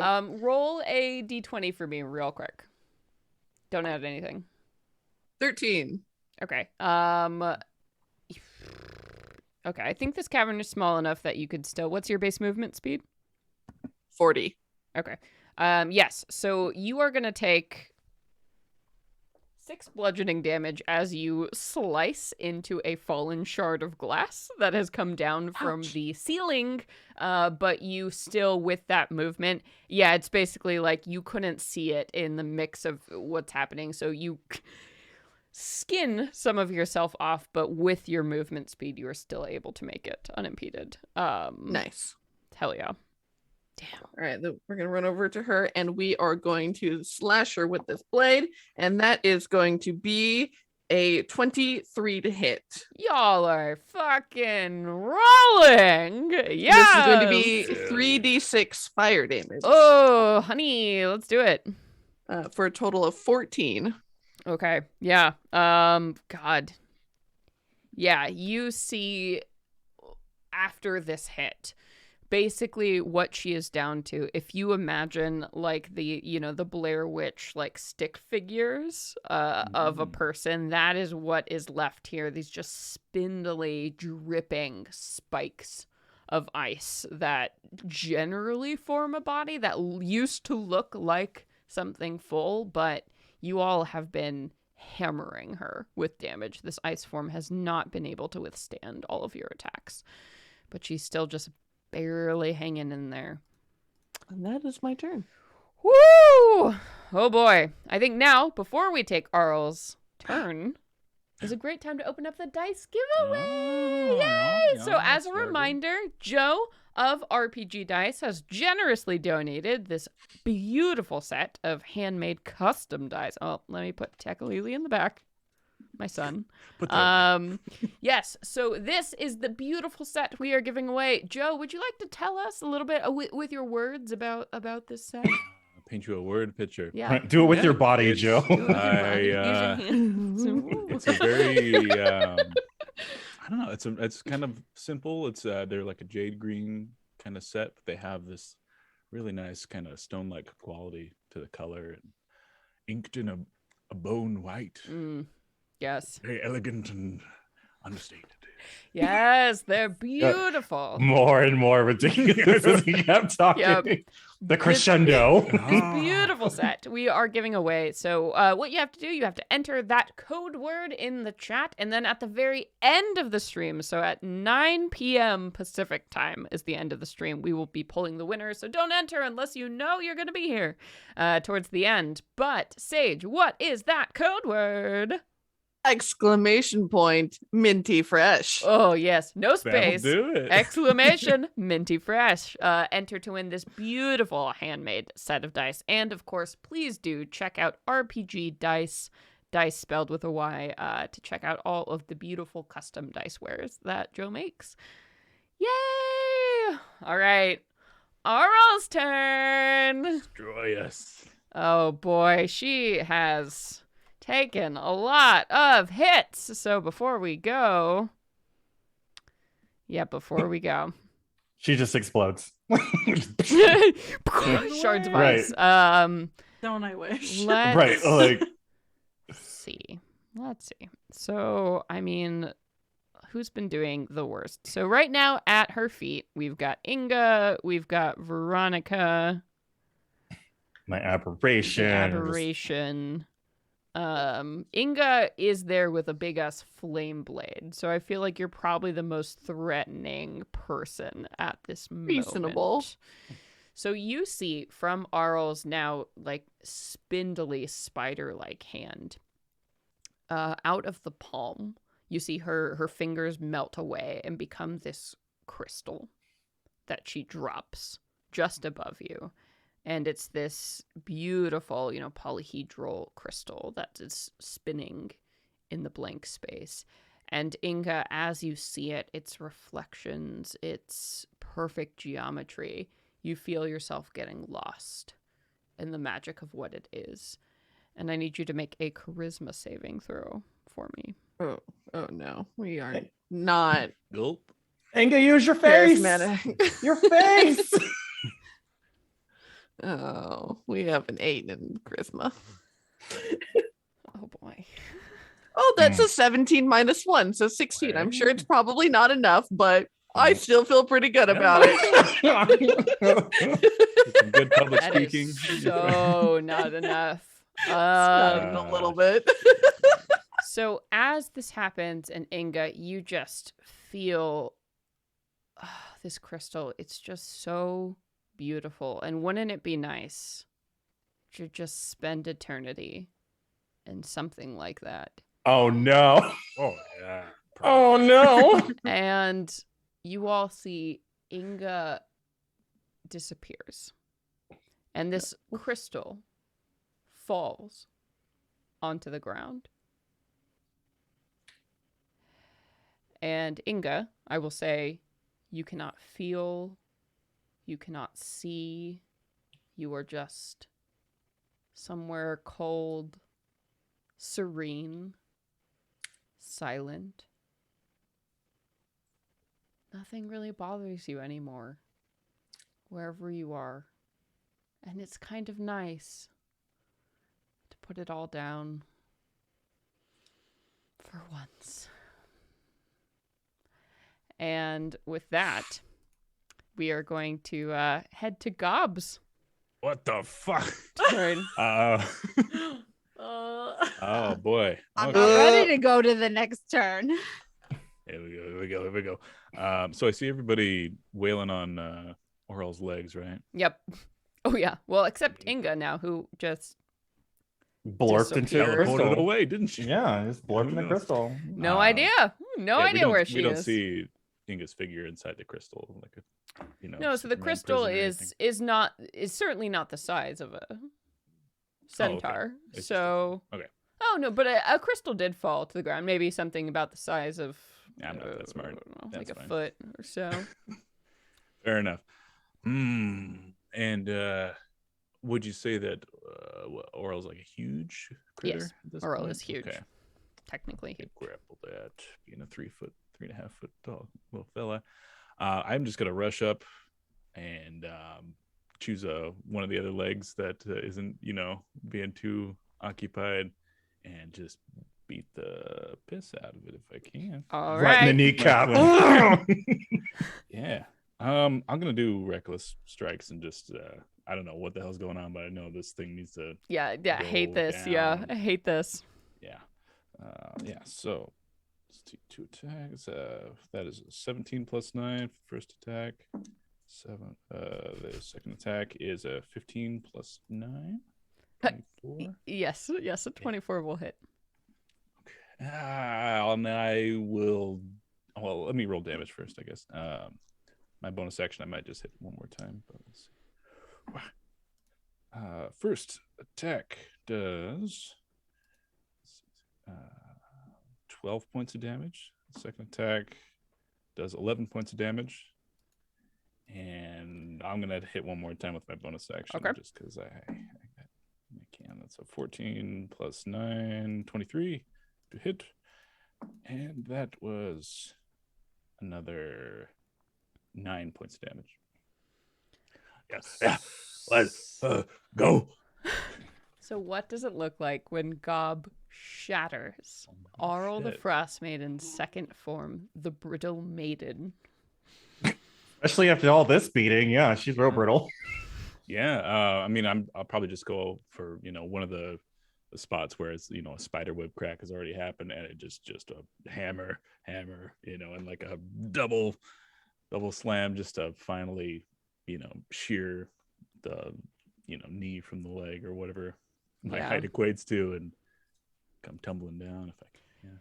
Yeah, and you do, as you're driving through, I mean, these spider-like cracks that have already been formed by fire and magic, you shatter, finally, the legs that hold this gigantic ice being up. And with the legs shattering, what remains of the chest and head come collapsing down on itself, and through that weird echoing sensation of the cavern, the shattering It sounds like a mirror being dropped throughout the cavern that rings and rings and echoes as she just falls into a bunch of ice. And there's this flash of light that fills the cavern, and this voice that echoes from nowhere and everywhere at once says, "This is not the end. You face me once again, and fools, you shall rue the day you ever came to Icewind Dale." Yeah. Sure, Jan. No, smell you later. Go on. And with that, she and this cloud of mist that was Tekalili are gone. One of I these am days- running to the crystal, the shard of ice thing that was once Inga, immediately collapsing on top of it, trying to look inside it, see if I see anything, hear anything, smell anything. Yeah, so what you see here lying in the middle of the floor is it is a sort of a longish crystal with carved sides, something you might see like in one of those like hanging necklace pendants. I'm not sure exactly what you call that kind of crystal. Quartz. A Like a general. crystal quartz. Yeah, the yeah, kinda like something you clearish would body. buy, like, yeah, in any like herbalist or like witchy shop. That's kind of the shape that is lying here. It's about a foot in length, and as you look at it, it seems to be made of quartz or ice something. And as you stare into it, there doesn't seem to be anything clearly in there. But as the lights hit it, you swear you see like a holographic face in it. It's Inga's face with her eyes closed as if she's asleep. I got something. Well, Villian has got something as she, creeps from around the corner. She's a smart cookie. She sees that, there's been some kind of entrapment or something like that to where the centaur's gone. Then she still has a 3rd level spell slot or 2. Would remove curse be applicable? It would indeed. Damn! Wizard. Damn. Bet y'all are happy Oh my that God. just been running. Get on Team Belly or get Yeah. out. Yeah, what the fuck? Yeah, For she real. brought her book and- Goodbye. Villian for VP. Dina's just like staring at her like big open puppy dog, watering eyes, Step aside. cradling this crystal like Yeah, she'll crack open her book, put a hand on the crystal, and do the incantation or whatever it is. Yeah. So as you do, and the curse is removed, you see, I think under your hands, Xena, this crystal that you were holding, and you can't really see your friend. It's just the impression. It's hard to see, like everything in this place. It's hard to see. It's hard to understand. You're not sure if it's real or not. But when it starts crumbling and fracturing beneath your palms and turns to dust, you know it's real. As Inga suddenly, woozy, like you've been sleeping for 100 years, you appear again in this mirror chamber and see hundreds of reflections of your friends around you. And I think the thing that occurs to you most is like, oh, God, what a pain in the ass to be alive again. Oh. Yeah, she kind of just like waves everyone off. It's like, oh, leave me be. I'm only sleeping. Yeah, it's like after you've had a 3-day weekend where you just got to sleep and relax, and then it's Monday. That's how it feels. Oh, one of those groggy nap when you wake up from a groggy nap and you're like, what day is it? Why? Was Why it 2 are hours? you Was here? it 2 days? Why am I awake? I don't care. I'll quit. Like that's where you're at. Ugh. Oh, she's just like, yeah, just like so listless on the ground. It's like, oh, what happened? And then she suddenly like is very like she feels like she's going really fast, but her limbs just move so slowly as she's like looking around trying to see if we're still in the midst of combat. No, we're good. Take a breather. Okay. Yeah. Nassim, you're muted, but I'm gonna Zine- refill. Yeah, as you all. Yeah, Also- Xena leaps up to you and like cradles your waist, bust, Body? whatever she Whatever. lands on your body, and gives you a big old hug. Oh my god, I'm so happy you're okay. You disappeared into a crystal. Oh, how strange. It was like as if I had died and was finally at peace, and then pulled back into the cold, cruel world. Yep. Sorry, sweetie, don't get to leave us that quickly. But she like pats Xena like very nicely, leans into the hug and says, "But you are all here, and I am glad for that." Well, I'm glad you're back. No one should have to live in a prison, even if it is peaceful. Life is a prison. Death is a prison. It's all just prisoner. It's fine. It's fine. Man, I don't know about you all, but I need to take a nap. Yeah, Same. same. Yes, I don't think this is a great place to take a nap, but I could really go for another nap. Would my tiny hut help? Hell yeah. I have one of Do those you have- tiny It's huts. like you have a tiny hut. I've got layman's, Yeah, Liamans. Liam's Liam's tiny Yeah. hut. The I got best that ass boy's hut. tiny Basically. hut. Xena's tiny hut. Also, Right. like Xena, you basically are in competition for president because this is literally the third major enemy that has been killed by Gob.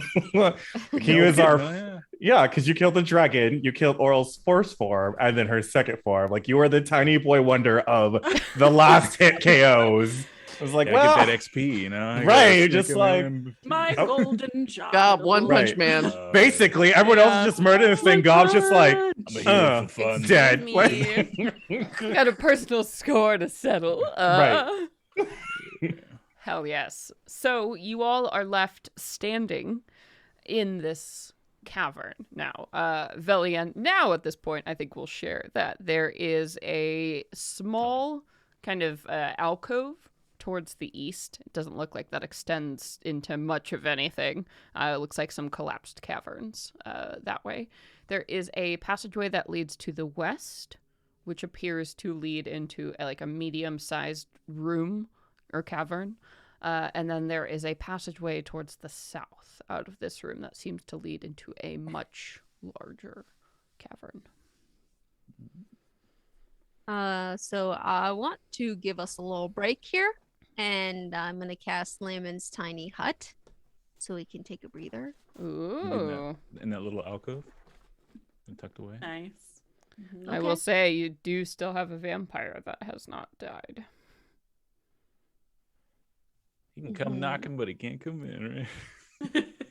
Well, kind of. You know, Yeah, what does the spell say exactly? Because I know it's like you can't be detected or something. Oh, light allow certain basically- creatures to come through or not. You can make Yeah, the dome a color. Yeah, we can all fit inside, and objects within the dome. When you cast a spell, can move freely. Other creatures and objects are barred from passing through it. Spells and other magical effects can't extend through the dome or be cast through it, and it's comfortable inside. The So spell basically- ends basically yeah. when we leave it. He can camp on our spawn point, is basically what I'm hearing. Pretty much, yeah. just fine. 'Cause And also you do have a bunch of vampire kobolds that still have not shown up yet. So Okay, maybe first we leave this room and see if there's. I will say you feel like you are probably getting towards the end of this dungeon since things have gotten so much worse. So if you can make it out of the caves, you're probably going to be facing a much better situation in which to rest if you can push through. you would think everything hearing their queen get beaten up, it would be like, ooh, maybe not. Like, Mom's using her vengeful voice, which means she's not happy. I mean, after being trapped in a glacier for who knows how long, Bish is hungry. No, apparently. Go up the hole, like crawl up there. There's plenty of food, maybe on the outside. I don't know. Well, let's We can keep definitely push exploring through. on, I suppose. Okay. So then there is that passageway to the west or to the south. Oh, did Dazan and his white Oh, Dazan and Kritos servant are gone. just Gone. gone? Okay, cool. They are. So it's like, oh, I'm gonna send my spiky boy to go. No, okay, never mind. Valiant's like, no, and just puts Let down them your go. hand. No. If Oh, they die, more for us. I vote Hmm. south. Sure. It's warm if you go south. Everything's terrible Right. here, so it really doesn't matter what. Everything is direction awful. Yeah. Basically. All right. So you continue to move your way to the south, and you have to slide down another little ice thingy. Is that cool? Sure. Yeah, couldn't be any worse than where we were just at. Honestly, yeah. What? Velian will one more false life on Velian. Just a little bit of a buffer, and Gobble do a second wind to get some HP back as well. Yeah, fair. Just Fair, in fair. case. Okay. I'm a wizard, so I won't do anything because I don't have false life. So, It's wisdom. you continue down. You slide down this tunnel towards the south, and you see something very strange in the cavern that opens up before you. A grove of frost-covered trees fills this 50-foot-high cavern, the floor of which is a mixture of earth and ice. By some magic or miracle, the trees are alive, their canopies thick with frosty leaves, their branches bearing purple pears that hang like ornaments. A low wall, broken in at several places, threads its way through the grove, which is surrounded by a bunch of different tunnels leading out of here. So you see this living grove of trees thriving underground in this cavern in rows like an orchard in front of you. Oh my god, Aoife, Jesus Christ. Inga immediately. Wrong fucking campaign. Right. Heck Quick, in. up the effect counter. So Inga definitely like just runs to these trees and just unironically hugs them because she has not seen like God's honest nature in so long. It feels like forever since she's seen a plant. Inga, what is your passive perception for me?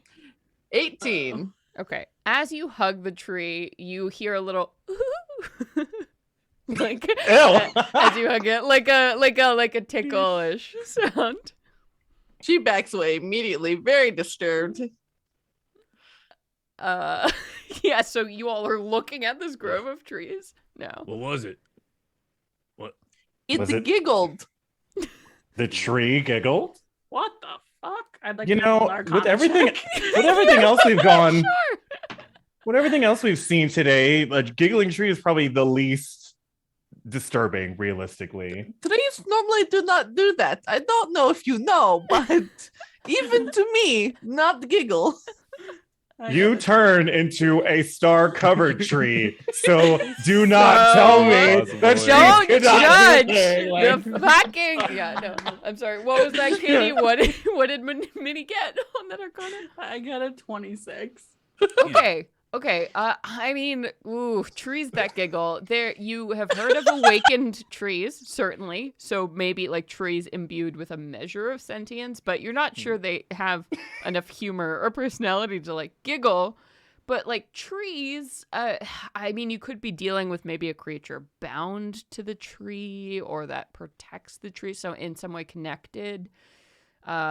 Several different things spring to mind. I mean, it could be like ghosts of this place. It could be like a fae that's maybe tied to the orchard. Like, Another There's- druid just hanging another out. druid. There's got to be some kind of magic that is keeping these trees alive down here. Maybe that magic is connected to a being.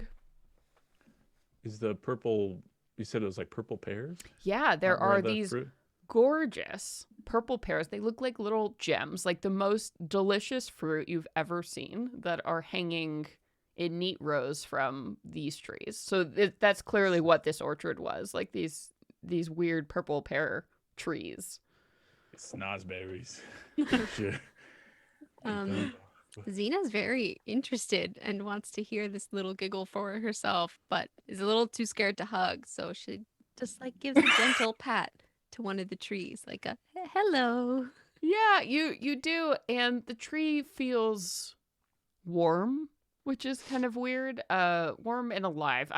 You're not sure if it's like, oh no, this tree is hot, as opposed to like it has been so long since you've touched like a living thing like a tree.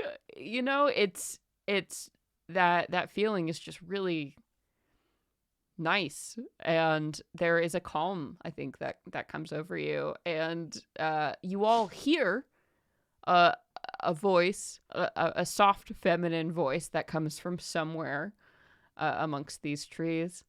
Oh, that's nice. Minnie is This- not calm and is looking all Right. over Veronica the is place literally for just the like, source of this no. bullshit. like, no. This is not okay. I do not like to cut down tree. I say we go. Mm. There has to be a reasonable explanation for this. Excuse me, who or what are you, and explain yourself. Yeah. This old woman summons fireballs from the ether. It's like, there needs to be an explanation. Like, Yeah, and I studied for years to make that happen. Shush, you warlock. what the fuck? And you sense like movement, like something hiding maybe behind some of these tree branches. So there's something moving in this orchard, and kind of moves behind one of these trees, and it's like, I'll come out, but you promise not to hurt me, right? Sure, whatever. Yeah. We're cool. not unless you strike first. Are We just you want to meet you. Are you a chipmunk?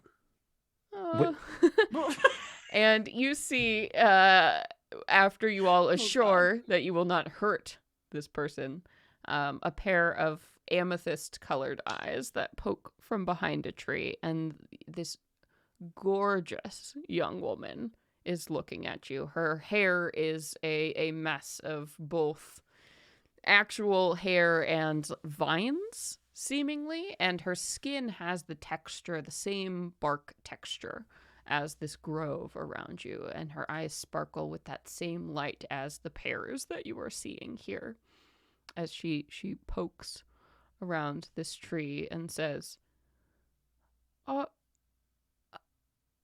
it's been a really long time since I've seen anyone nice. Are you nice? Nicer than the other things that live down here. She nods like she knows exactly what you're She's talking like- about. Girl, I got you. Like, We're friends. We come from up on the surface.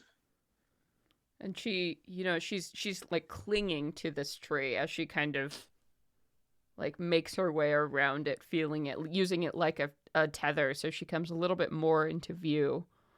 And you see, yeah, she looks like a nude humanoid woman, but her skin is that same like lavender bark texture as these arcane trees you're seeing. And she looks at you curiously, her eyes shining. If you're not ghosts or monsters, what are you doing here? It's a lonely place for living things to be. trying to figure out a way to make the surface world more like this. She like gestures towards all the trees around. Oh, it's been so long since I've been to the surface. Is it still there? Is it the way I remembered? Are there forests and trees everywhere? Yeah. No. It's cold though. It's very, very cold. Yeah. It's been a very long time since any of us have actually seen trees, especially to this number. It's very hard to get wood in Iceland too. It's harder every year. Goddess Oral has turned the surface into a frozen wasteland, and so we've come here to try and turn it back. I do not know who this Oral is, but it has been so long. And she moves up. She kind of jumps to another tree and throws herself against it and is moving towards you all. Yeah, so getting a little bit closer so you can see her a little bit better. This is quite the beautiful grove. Do you have a name? I'm Gab. These is my friends. And she looks at you with just the most wonderful, appreciative smile as you tell her your name and ask her name like she hasn't been asked in centuries, is the expression you are getting. And she says, Hathawin. My name is Hathawin. Cool. It is nice to meet you, Gob. Perhaps if you wouldn't mind, maybe you would spend a little time with me? Cool. Veronica will Wait, like oh shoot, wait. right. Oh, fuck. Oh god. Veronica will Yeah, like sounds good. subtly go like very as subtle as possible, like kind of move herself closer to Inga and be like, tree spirit, nature spirit, some kind of spirit. Any clue whatsoever. Oh, yeah, you're looking for a nature check? I was asking like Oh. Inga specifically because I'm like, Oh, yeah, Inga, if Nature? you would like to make a nature or arcana check, I would accept. All right, yes. Let us do some nature. Hata. 15.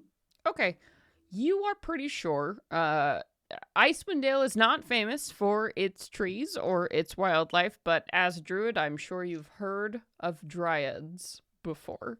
And this woman before you with the bark-like texture to her skin and being in this place, you get the feeling that this is a fey creature known as a dryad.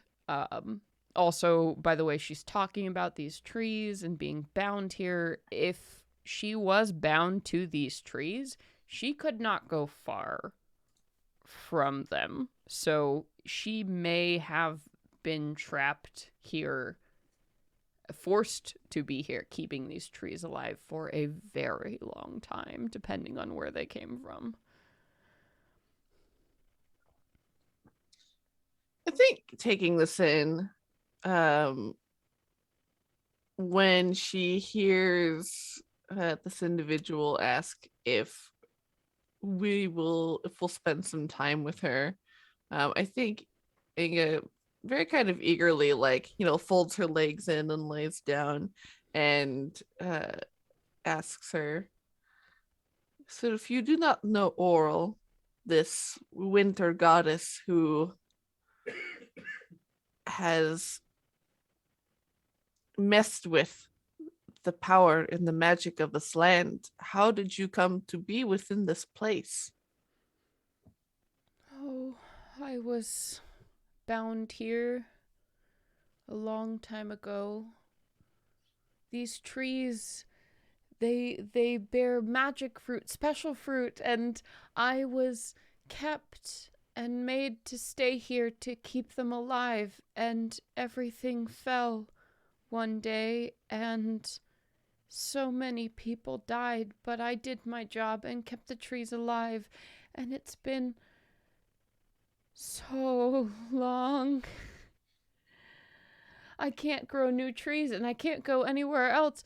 This is all I have, and no one has let me go or told me I can move, and here I am, still suffocating below the world, doing my job. She's going to like move over to this dryad, and we'll just like reach out to like embrace her in a hug, and she'll say in Sylvan specifically, I will do what I can to find the way to get you out of this place and back in to a world where you can grow and expand. What do these fruit do? Look fabulous. Girl. Yeah. I think This fruit does. Like, I think Hathawin holds I can eat a peach very for hours. very still at the contact, and I think go ahead and make me an insight check, Inga, real quick. Ooh, pretty good, despite not being an insightful individual. Let me look. Oh, that's right. Wisdom is based on wisdom. Yes. That is an 18. Okay. it's based on wisdom. So as you are holding her, and I think you see and feel several emotions pass through her body. Certainly pain, certainly understanding for a moment, but what settles on is you would decide is doubt, or someone who has had to pretend for a very long time that everything is fine and has maybe lost quite a bit of themselves trying to pretend that everything is okay. You don't think that this is a whole sane individual that is in front of you, and you're not sure how much of your rationality reaches her as she kind of goes, what do you mean? I've been keeping the grove faithfully and everything is fine. And if anyone ever comes, you cannot say I did not do my job. You did, and you have, and you are. I do not doubt this. But what is it here that you are protecting? What is it that these magical fruit are capable of that requires your such devout protection? They give charms. Magic. That's what I was brought here to do. And they will give charms and magic as long as they are needed. That is what I am bound to do. She starts hyperventilating. Take it easy. We're all taking it easy. Can we have one? Yes. I must say yes. Oh, man. Oh, this is rough. Like, Yeah, you could. Maybe another Arcana check might be appropriate now that you've heard some context. Velian or I think Minnie would be good candidates for Nelly. this. Yeah. Okay. I got a 13 plus 8, so 21. I think so. With Minnie's 21, and actually, go ahead and roll with advantage for archaeology stuff. Just one more time for me. Okay, that's a 16 plus 8. Oh, so yeah. Oh, 24. yeah. So, one of the qualities of Netheril, the Netherese Empire, they were ruled by mages. It was an empire of extremely magical individuals. So much so that they shaped, defined, and ruled all magical beings and magic in the world. It would be nothing to them to bind a magical creature like a dryad to a grove for their personal satisfaction, to bind her forever, to make sure the trees never died, it would be child's play and completely within the realm of possibility. And since you have seen rune after rune of the Netherese Empire, you think that this orchard in front of you is maybe just another piece of this fallen world. It would be nothing for them to destroy this creature in this way. Anything around me that's like any markings of binding that I would be able to break to release her, or Well, you know that dryads are bound to their trees. So perhaps if you took one of the trees here, or something, some part of it, maybe even a cutting, there might be a possibility of moving it. But until she has a way to leave the trees that are here, until they are brought somewhere else, this druid is bound solely to this place. I'm guessing cutting the trees down would be bad. And why don't we take some of the fruit and we can take the seeds and we can scatter them once we've dispersed this cold? Then you won't be trapped here anymore. yeah. And she looks at you, honestly past you, and says, I am here to provide. Take what you wish. Boy. Would not to do this yet again, but would a remove curse maybe help? No, Mm-mm. no. Would This it is maybe magic free her much- enough that she could This bind This is to a magic fruit? much stronger, unfortunately. The Netherrealm Empire. So Fair. just to give you a perspective, like in the history of Netherrealm, like they had before level 9 spells. And then what they did, the way they fucked up and tried to kill gods and redefine the world in their image, literally broke magic. So it has to be capped at 9. So when you're dealing with Netherrealm, this is not stuff that people of this world can unravel, whatever they did. Mhm. We'll take some fruit and spit out the seeds, and when we get home, we can plant something, and you can. You have to make All sure we work. have a long talk with the people of 10 towns, not just go around cutting down every single one of these. Thus, we end up with the same problem beforehand. Well, some of us are young. Maybe we can all take some when this is over and spread it around the world so that she has so much room to go and play and do whatever she's been missing out on. So, you're not going to stay? You're going to leave me alone again? Nah, we'll stay for a little bit. Don't worry about it. We gotta take a little snooze. If you want Rest to under the stay, brow. as long as you like, I can't protect you from the thing that crawls and hungers. I don't think it's seen me and the little things or the one-eyed creatures in the cavern to the south. They don't know I'm here. I hide when they pass. But I can warn you if they come, if you just stay for a little while. Easy peasy. Just keep an eye out and we'll take care of the rest. Take a short rest here. That would be Yeah. fantastic. Yup. Yeah, that's gonna be fine. Sure would. Yeah.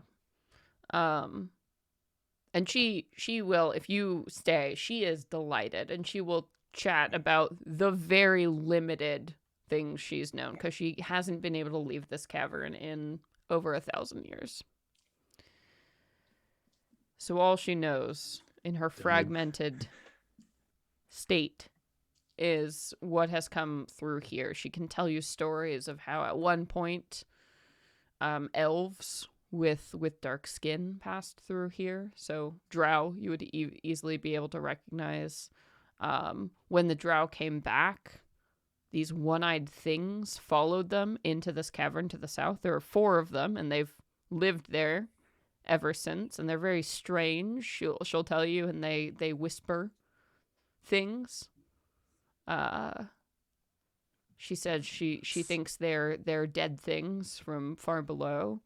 She doesn't really seem to understand what they are. She can tell you about this furry creature that has stalked the ice and hungers, that you can assume is that vampire you've recognized. She'll tell you about these kobold spawn that have come through and by.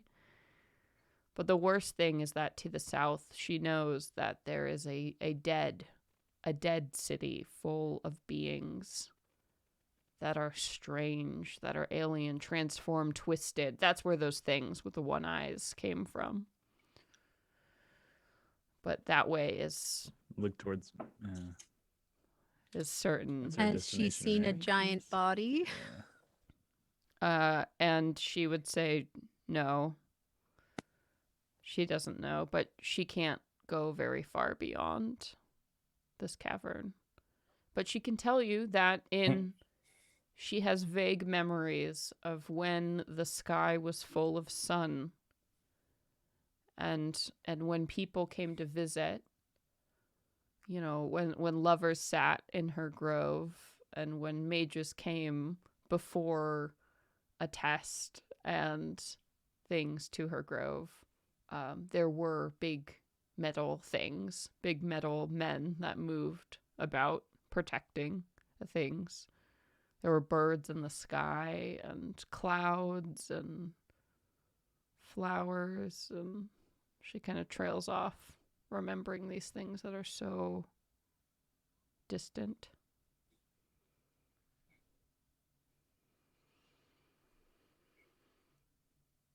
Are you muted? Well, So, do people need some more healing? Shall I Yeah, give a prayer? that'd be nice. I'd maybe, some healing's going on.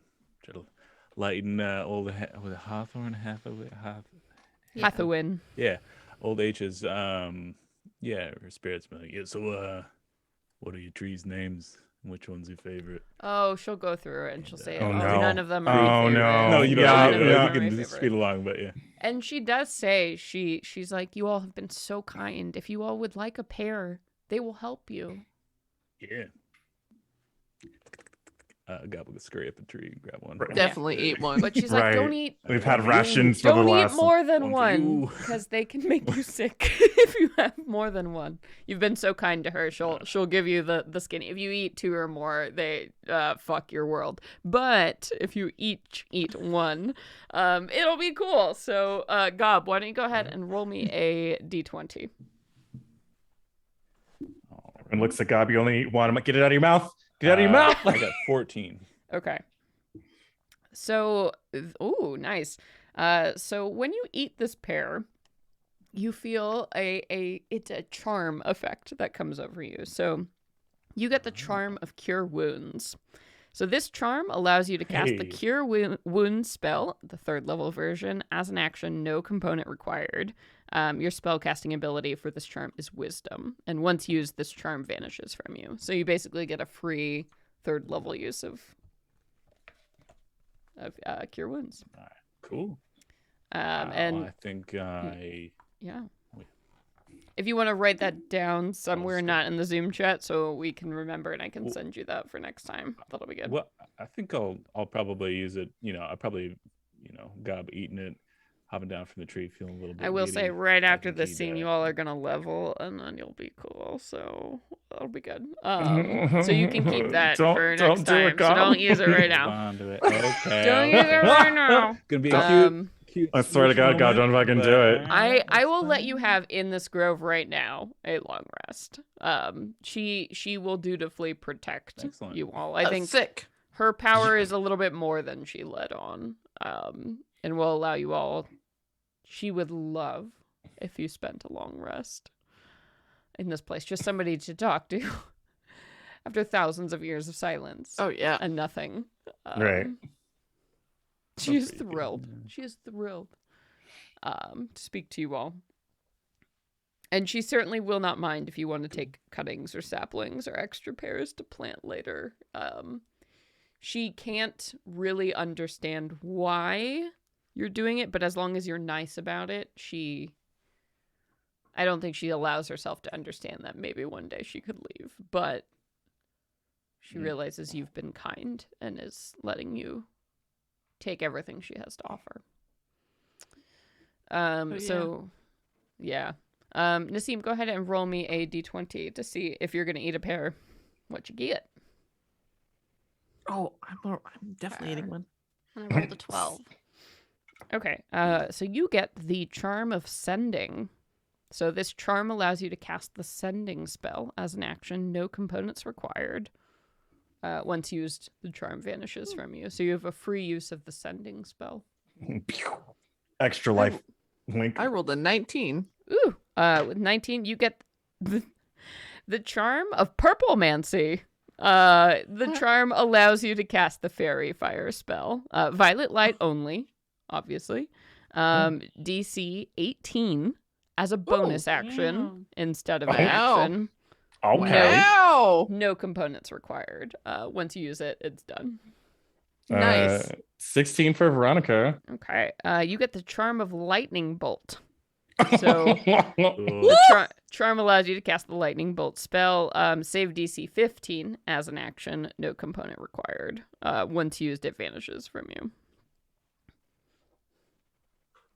I got an 8. An 8. So with an 8, the Charm of Invisibility. So this charm allows you to cast the Invisibility spell as an action. No components required. Once used 3 times, this charm vanishes from you. So 3 free uses of the Invisibility spell. And Minnie's like, you know what? I'm done. Boop. It walks away. Hey! I'm out. Goodbye. Like, okay. Do we want Velian to get one too? Probably just to the benefit of everyone. Sure, yeah. Roll for a d20 for Velian. Yeah. No, this bitch isn't missing out on this experience. Right. Like, mm-mm. She probably has like 8 in her sack. She got a natural one. Okay. So with the Poison natural apple. 1. Whoa.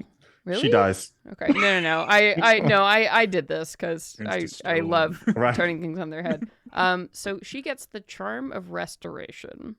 So this charm has 6 charges. You can use an action to expend some of its charges to cast one of the following spells. Greater Restoration, which is 4 charges. Lesser Restoration for 2 charges. Once all the charges have been expended, the charm vanishes from you. So, I don't know, V, if you still... Wow. I protect can't this even. NPC. Like, yeah, like fine. You saved Inga. Fine. Whatever, fine. Greater restoration. Fine. That's... That's what I was like. It's heat big magic. Yeah. It's a level 5 spell. That's Yeah. We can't even cast We level 5. can't even. Well, we can next session after this, but I think maybe I don't know. That's heap big. And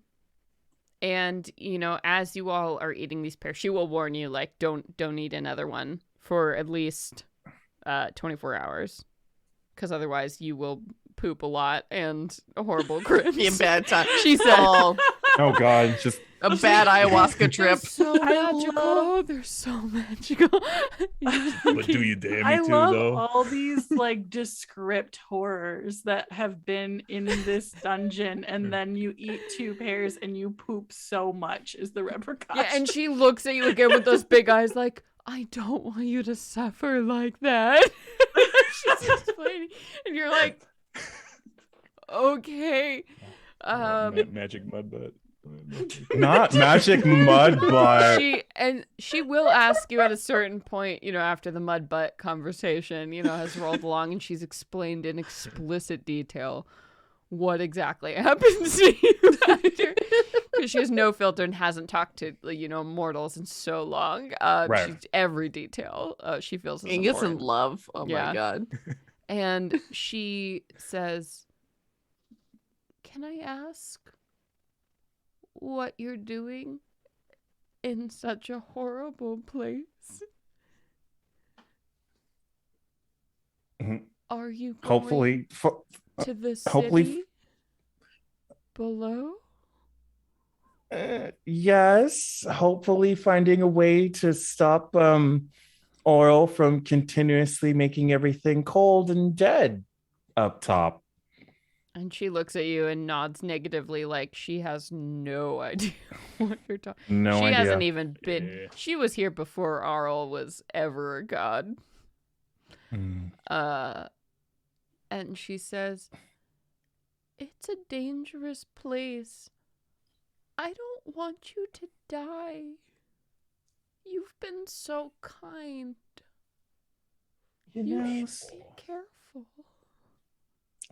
Inga's gonna reach out a very sweet and gentle hand to her bark face and lovingly stroke it, and she'll say, "It is okay. We have made it this far, and we will get through. And I will do everything I can to make sure you do as well." And she puts her hands on both sides of your face and looks deeply into your eyes with her amethyst gaze and says, "Do you promise? You promise you won't die? And you'll come back for me?" She'll take out her pinky and entwine it with her like little branch finger, and she will say, "I promise." And she grabs your face and kisses you just so deeply, shoving her like tongue in your mouth, like full on climbing on the humanoid half of your body, wrapping her legs around your Those horse tendrils, back. yeah. And I need fan art. Oh, and pulls away and looks at you and says, "Whatever I can do, please, just get me out of here. I'm yours, please. I can't be here anymore. Whatever you need, you should talk to the things in the cavern of the south. I think they're, whatever they were before, they know things about that place." we will head there. We will see what we can learn. Good. Come back, though. Please. I will. She kind of lowers herself down onto the ground without any shred of embarrassment because she is a force of nature. Right. And looks at you all and says, "You should probably move before that thing comes again. I can smell blood." Okay. And she Well. sighs and looks so despondent as she says it. As we leave, Inga is going to cast Druid Craft, and as I imagine, like one of these unopened blossoms, like on one of these trees, she's just gonna touch it, and it's just going to spring to life, with a little burst of glittering sunlight for a brief second. And you see, yeah, she smiles, and it's so sad and hopeful all at once as she looks at it. And she's like, "I will wait for you forever if that's what it takes."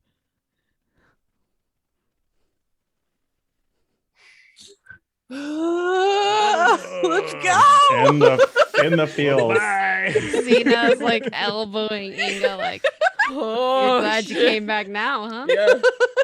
I don't know about you guys, but for the first time in this never-ending cold, it's feeling a little hot in here.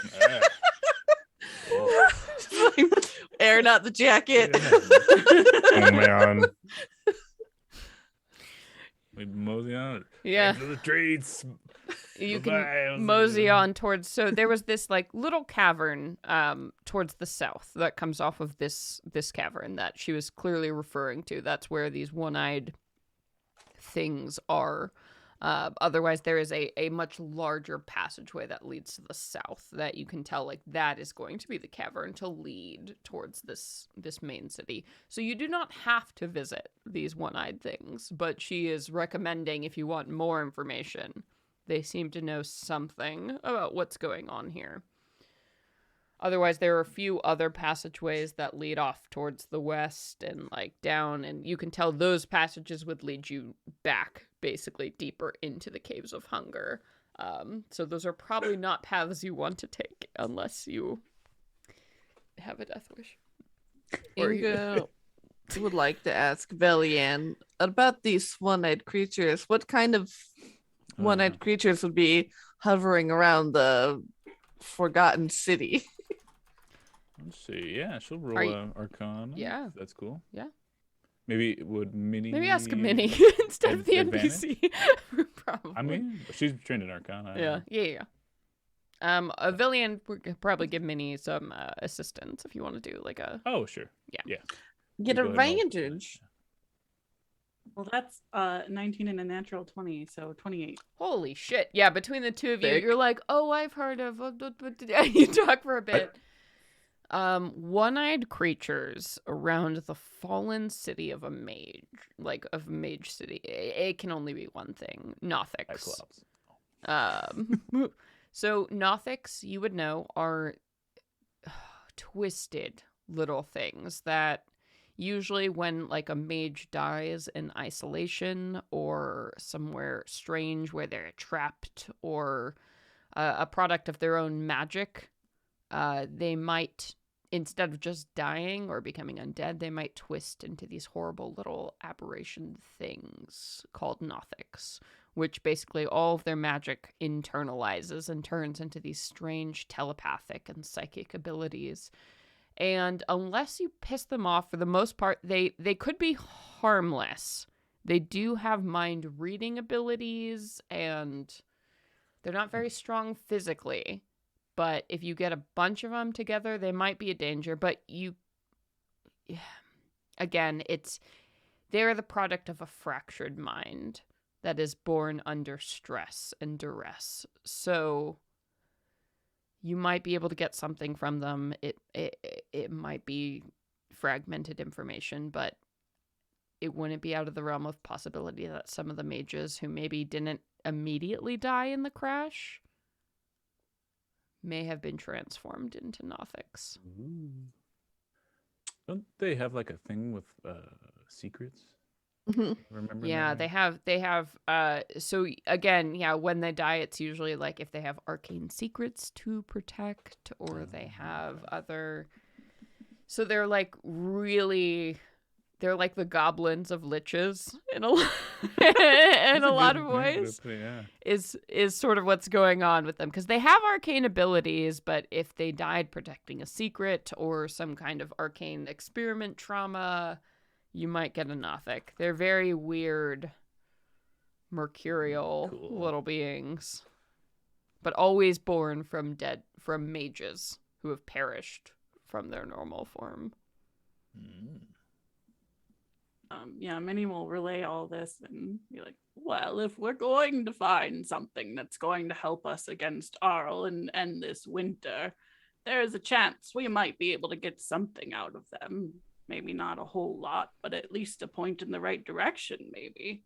Anything is better than nothing at this point in time. So All right. Yeah, let's go. Yeah, so you head towards this cavern, and again, you can see like some vines have been grown over it, which maybe is like the Dryad's Hathawin's attempt to like just kind of seal away these unsightly little things. Everything Yeah. is fine. It's not, yeah, again, it's like you can just shove them down. It's not like a real barrier, but she's like, well, maybe let's not do that. Just a Dryad on just like, oh, I'm trying to make everything okay. So you push past this vine trellis and you see huddled together at the end of this 10-foot high cave are 4 hunched creatures with spiny backs and sharp claws. As you approach, they've all been in this kind of supplicated kneeling position. But as you step into the room, you see 4 eyes. One large green eye that dominates almost the entire face of each of these things flicks towards all of you. And you hear voices in your mind. Hello? Hello? Hello? Who? Who are you? What do you want? Do you live? Living things here in this room? I don't understand. They're not Netherese. What are they doing here? What are they doing here? Who is this? What have you brought us? Gentlemen, please. One question at a time. It'll make it easier on all of us. Hmm.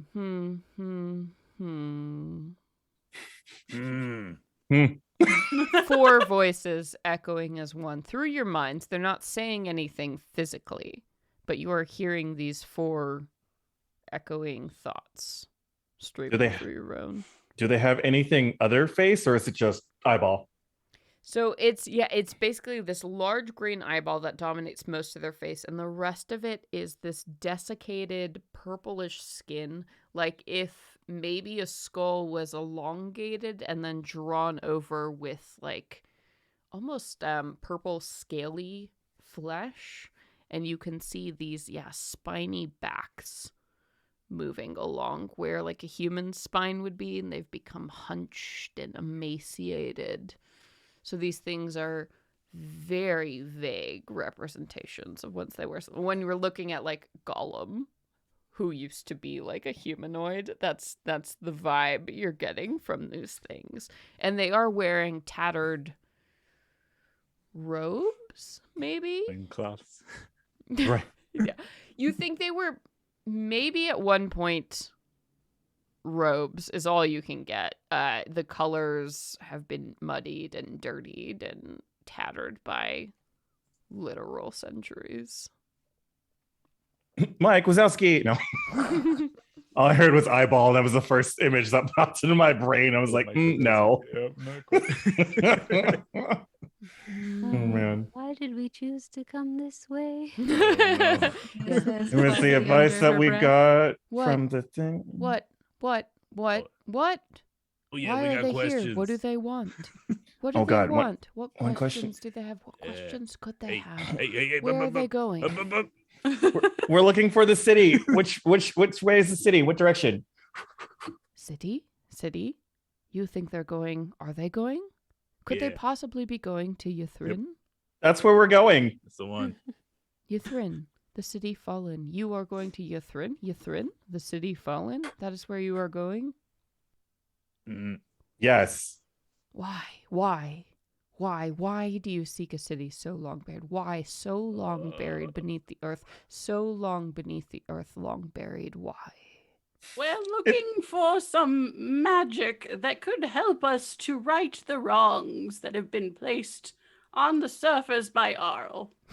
Magic to help. Magic in this world. Magic that could help in this world. This world magic. Really? It's like talking to four Really? toddlers at the same time. Like, Powerful. And good it's dad. echoing around in your mind, and it is just very discordant as these things are looking at you. Yes. Well, this. why have you come to speak to us? Speak to us who have fallen, us below the earth, us who have fallen. Why? to I'm- Everyone's like, I don't know what the fuck. I you're talking about. don't Can you help us find our way there? It is to the south. The south. Simple, yes. If you just go down to the tunnel to the south. If you just go down to the south, you will find the city. But you will die. You will die. You will certainly die. Yes. Die. Can you tell us what resides within that city still? Much magic, so much left of what has come before. Traps, wards, magic that has come before. Dead lords, undead lords, transformed, fallen. Not all of us were dead in the crash.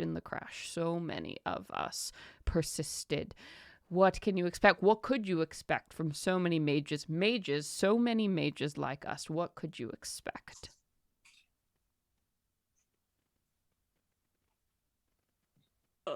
Apparently, a lot of traps Wards. and the like. Is there any path that you would know of that is safest to get through? Nothing.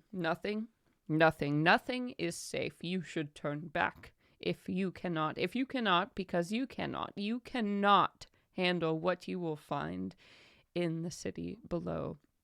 Secrets that were meant to stay, to sleep. After all, Iorlathos rules over all, even in death. Iorlathos rules over all, regardless of the mage, the white one with horns, the horned one. Yes, she wakes and searches. She searches, looking for something. Yes, she looks for something.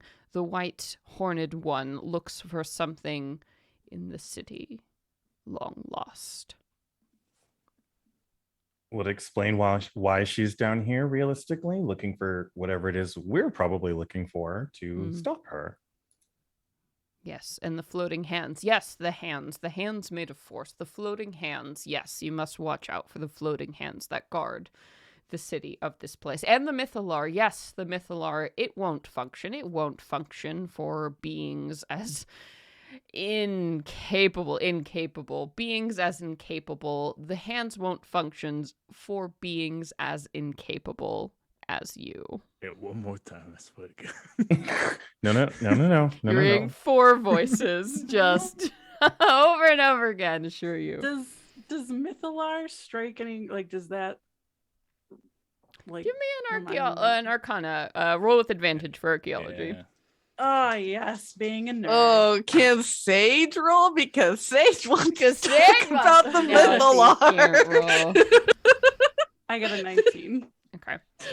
So I think you would have heard Mythalar. And when you hear the word Mythalar, it's the same as, like, if we were to say, like, the holy chalice, or, like the crown of thorns. Like, that's the kind of mythology attributed to an object like this. It's like, this is such a rare and potent arcane artifact. Like, these Mythalars were supposedly what allowed these entire cities in Netheril to fly, to function. They were these incredible arcane engines that would generate the power of an entire city, would allow them to do incredible things like changing literally the world around them, shifting the world in their image, changing the seasons, allowing an entire city to fly, like, to destroy things below. They were just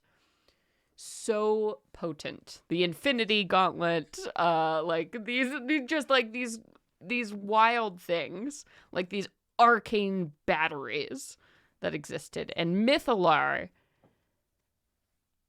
hearing these things say that, like, fuck, if you could get your hands on that, that is something that could change Icewind Dale. That could absolutely destroy the influence of a god if it was used by someone who could use it.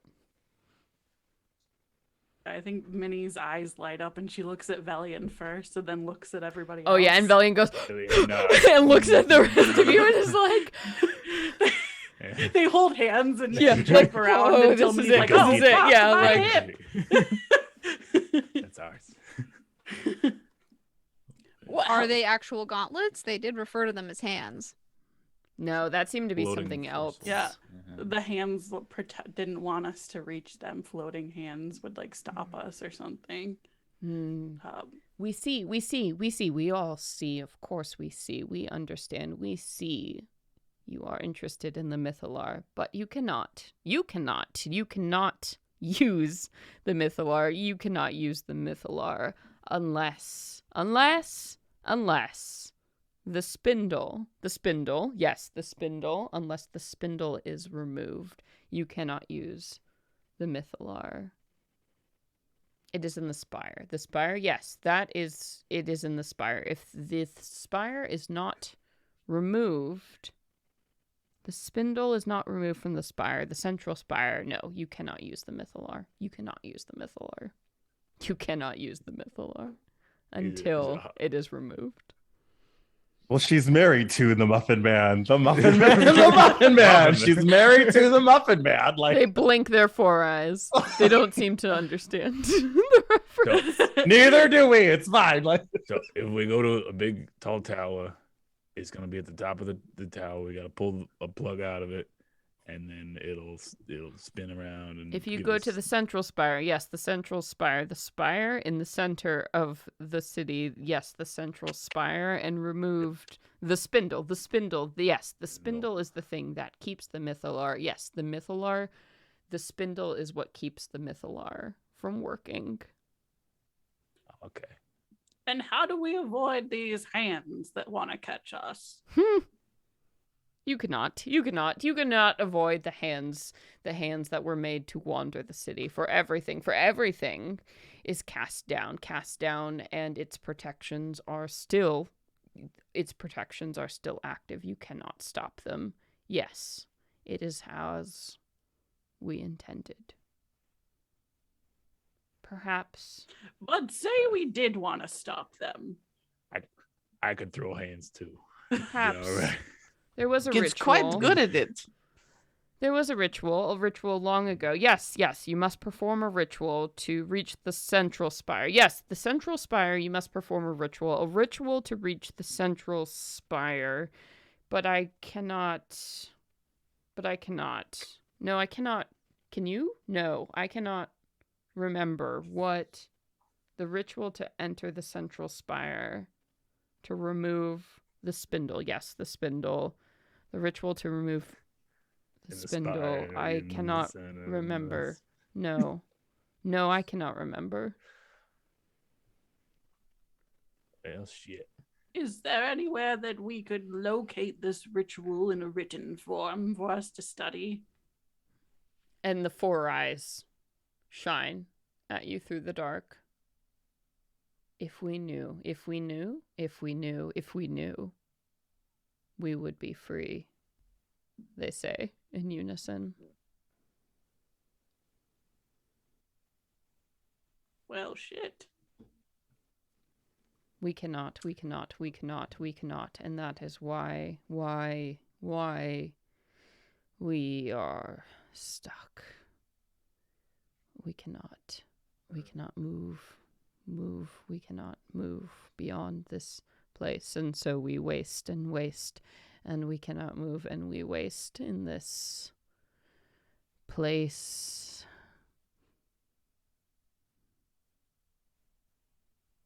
Well, if we find it, we'll be sure to let you know. Do that. Up to the rest of Do everybody. that. If you do, let us know. If you do that, then perhaps we can help. We know collectively many things. We have studied many things over the thousands, absolute thousands of years we have been alive. Perhaps we know, we could know, perhaps we know something that would benefit, that you all would benefit from. Perhaps. Well, we thank you for your help.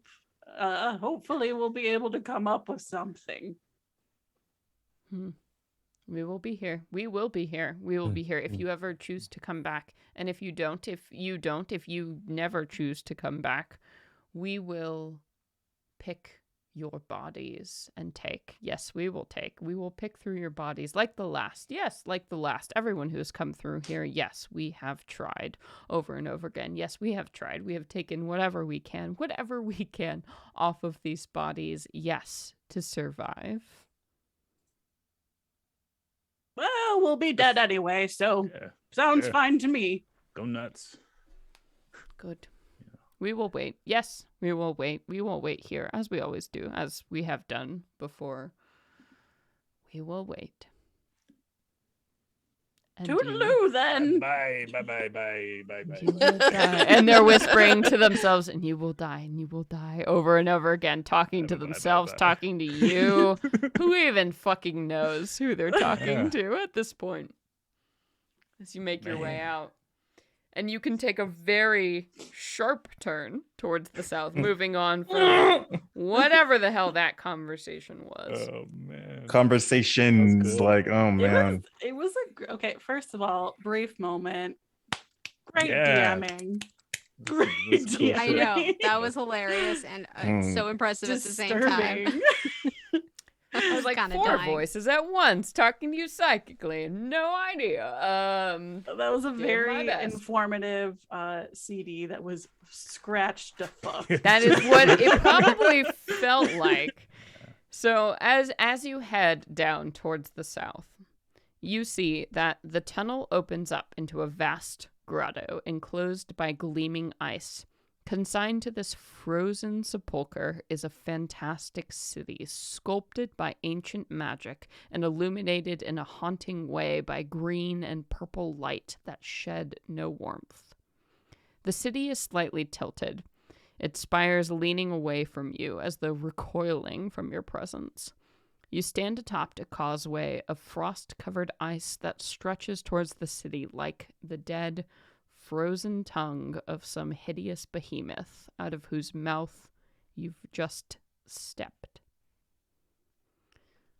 And with that, we come to the end of the Caves of Hunger. You all gain 1 level. We have leveled up as we have moved into the final section of this book, the city of Netheril. You've just entered the necropolis. The mage's necropolis. It's necropolyptic. Woo! So that is it, my friends. We've come to the end of that chapter. We're about to get to the final chapter of the book. So thank you so much for joining us. We hope you had a great time.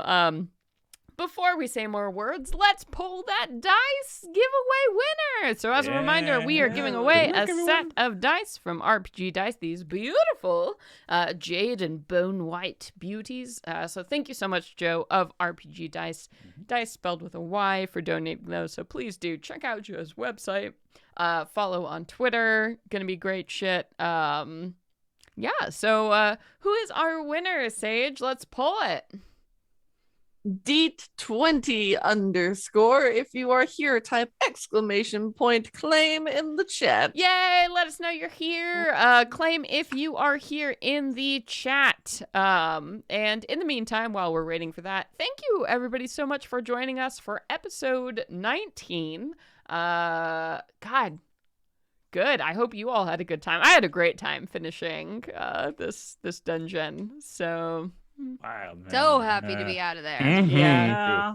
that's okay. It I doesn't. can't wait to read through when we're done and see what the rest of the rooms and Oh paths yeah, were. I cut a lot of my dungeon rooms out of there, but yes, Yay, that was claimed. the dungeon. That was my big chapter I wrote. That was very fun. Did we get a claim? Yay, we Yes. got a claim. Hey, Neat. congrats. Yay, congrats. Enjoy. _D20. Yes, but I have been your dungeon master, Celeste Conowitch. And I'm Joe. I've been Gob Herkenstone. I'm Katie, and I've been playing Minerva Tinkle Bobble, blah, blah, blah. Blah, blah, blah. It's late. I don't know.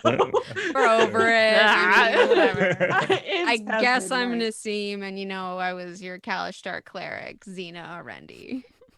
And I am Sage, and I'm your coming in clutch druid, Inga Selenin. And I am. And I am. You know what? You all try and say things 4 times and try to make it feel meaningful, and then we'll laugh. Oh man, I'm playing Vincent, your ice sculpture making Hexblade Warlock, Veronica Carnell. I get a new wig next time, you guys. You I'm do. so I mean, excited. you all are put together. You've gotten a level, so you're gonna be powerful. You're gonna need it. So honestly, New hair. Yeah, honestly, kids, we only have a couple more games of this adventure left, so make sure to tune in as we are wrapping it up. In 2 weeks, we will not actually be back, though, with another episode of Rime of the Frostmaiden. Next week, we're going to be here with Venture Maidens episode 8, and then the week after that, which when we would normally be doing Rime of the Frostmaiden, we've got our first Venture Maidens Legacy game, which is going to be all of our maidens, including Brittany, talking about main campaign, playing our characters from that wrapped up first campaign. So like level, I don't know, 200 you guys are at. And dealing with, right. immediately what happened after the finale of that game. So that is what we will be doing here on the 27th, which means, of course, then the 3rd we'll be back for Venture Maidens episode 9. And then the week after that is when we're going to be back with Rime of the Frostmaiden episode 20. So we got a while. So make sure to catch up. In the meantime, if you have any friends that are like, oh man, I need more horror in my life or just rad D&D shit, please do send them to our YouTube channel to check out all the back episodes. We are publishing these episodes on our Patreon feed as podcast versions every other Sunday. So there's a ton of great stuff to catch up on. Hell yeah. Yeah. We got more to share. Sage, do you want to tell the folks about what's happening not on Wednesdays on our channel? Yes, indeed. So on our next game, which will be November 1st, in a couple of weeks, we'll have our second episode of a Theros campaign that I just started running, which is very cool to be on a Magic the Gathering setting, which is this ancient Grecian-inspired setting that is all about the hubris of heroes and the folly of the gods, and all of their, plots and how to manipulate the world and what prophecies these gods have in store for these epic characters. So that will be on first Monday of every month at 6:30 p.m. PT. Hell yes. And anybody else have things to share? We good? Nope. All right, we're good. Yes, thank you so much for being here. If you did enjoy the stream, please do consider subbing or following to the channel. It super duper helps us out to create more content. And of course, if you want more of the Venture Maidens, definitely check out our main campaign that happens on off weeks on Wednesdays. And check us out on Patreon. I have heard that we are the most rewarding Patreon of any actual play podcast out there recently. Several people have told me that, just with the sheer amount of content we put out for you, with coloring book pages, with like literally hundreds of hours of extra shows in podcast form, with free magic items that come, like really good shit. So even just like $1 a month, you really get your rewards worth. So patreon.com/Venture Maidens. And of course, check out the YouTube and the podcast. And I think that's it. So until we see you next time, everybody, Stay frosty! Stay frosty, everybody. We'll see you next time.